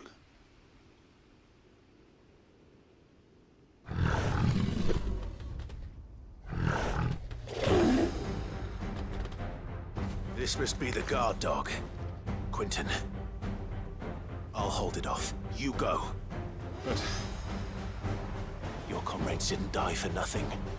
They died for you. Don't let their sacrifice be in vain. I won't. Come on, then. That is no mere guard dog. No. Just a rabid beast that needs to be put down.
If only we'd arrived earlier.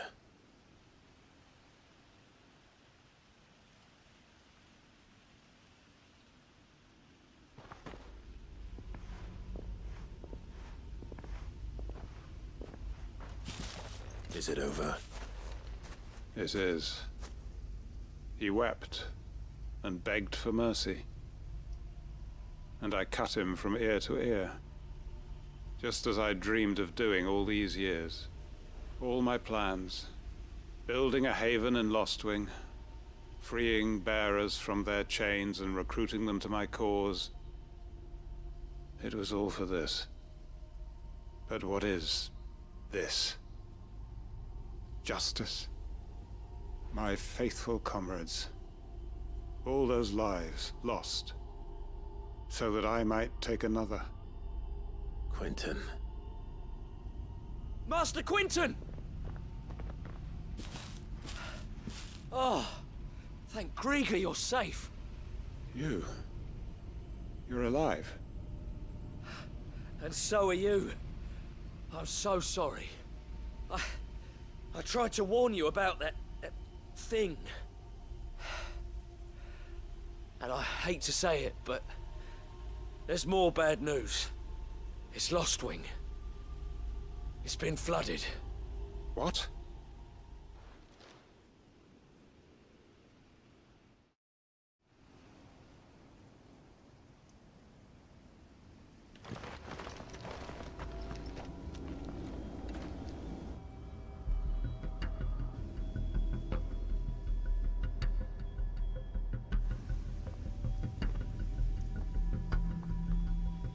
Lostwing. My Lostwing. And look who's here. They must have stolen in after we left, just before the flood struck. What if there are still people in there? Don't be a fool!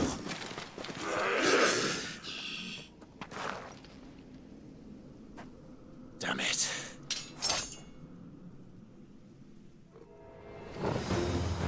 Richard's not going to last long in there. Then we finish this quickly.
of here!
I need to get back to Quentin.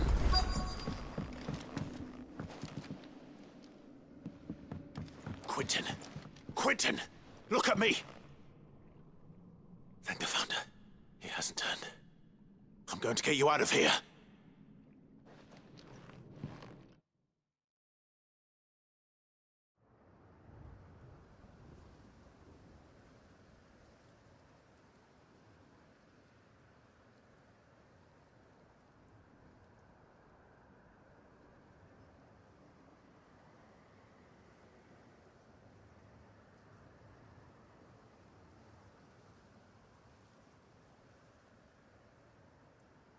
Welcome back to the land of the living. Is Lostwing? The flood has filled the valley. I see. Then all is at an end. A strange way to achieve one's life's ambition. No, Master Quentin. Save your strength. Why?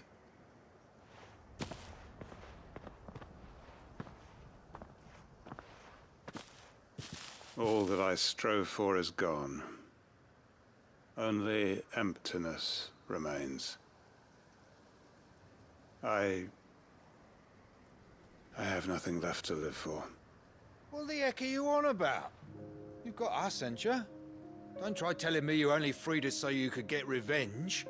We're more than that to you, and we all know it.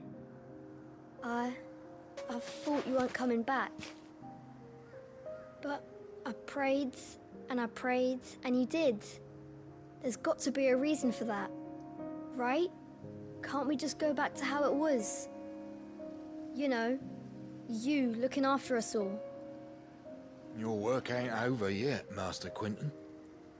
We believed that you were the right man to lead us, and we still do.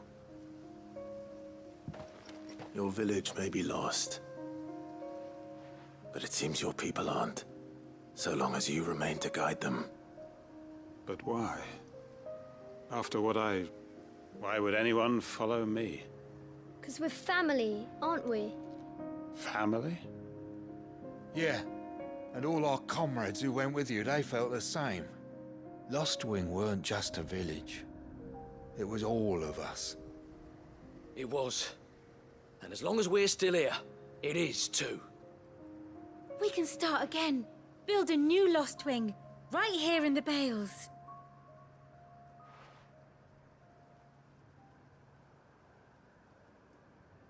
A fresh start.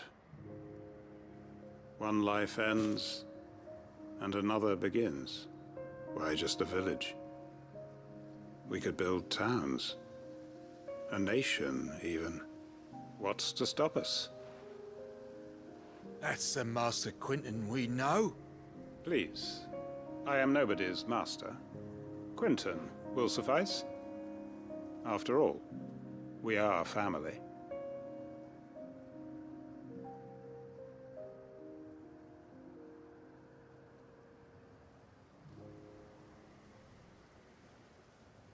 Permit me to withdraw my request. I will no longer be needing your help in looking after my people. I'll pretend you never asked. But you must be rewarded for your efforts on our behalf. You saved my life twice over. And more besides. A bottle or two of your finest red will suffice. Of course. Nothing but the best. And I have a feeling that this year's vintage will be the finest yet. If you don't mind waiting, that is. I look forward to it.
Seems the hideaway has lost its appetite.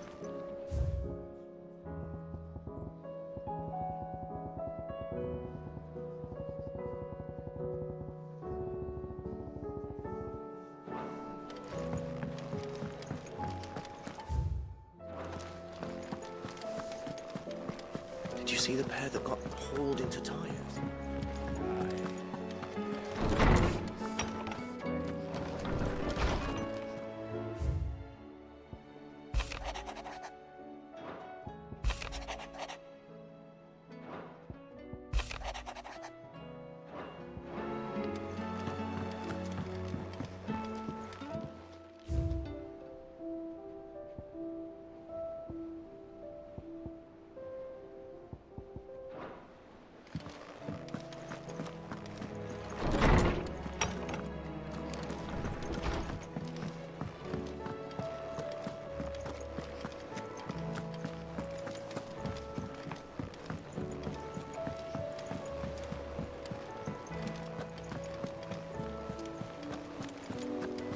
Did you see that?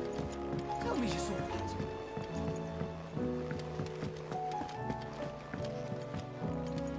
Clive. What is it that you wish to learn?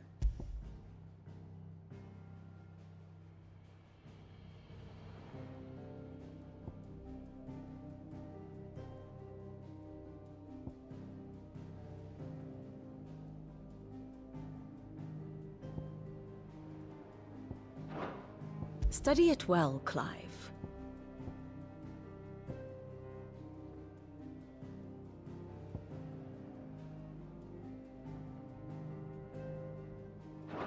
The state of the realm is ever-changing, Clive. How may I help you today, Clive? All yours.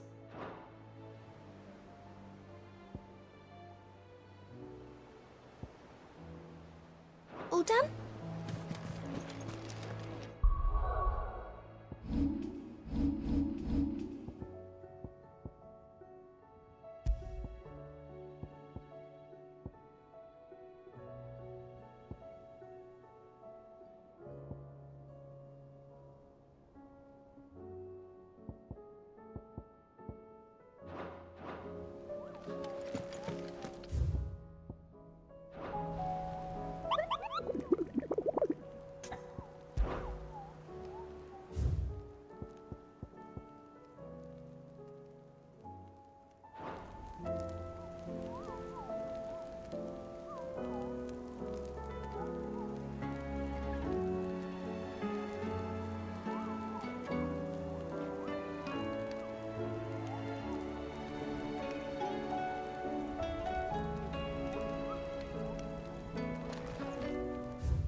Bring out the bearers! Let me and my mortar purge them of their sin!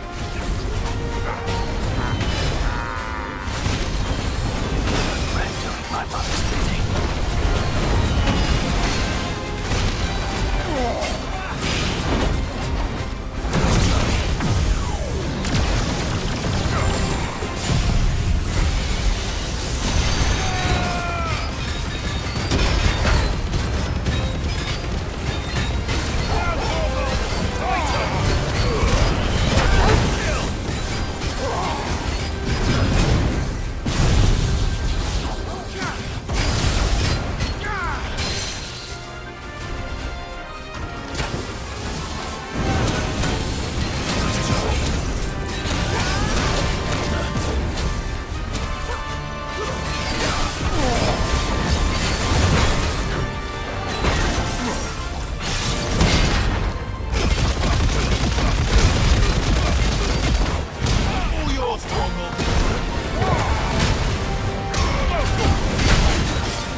Your work here is done.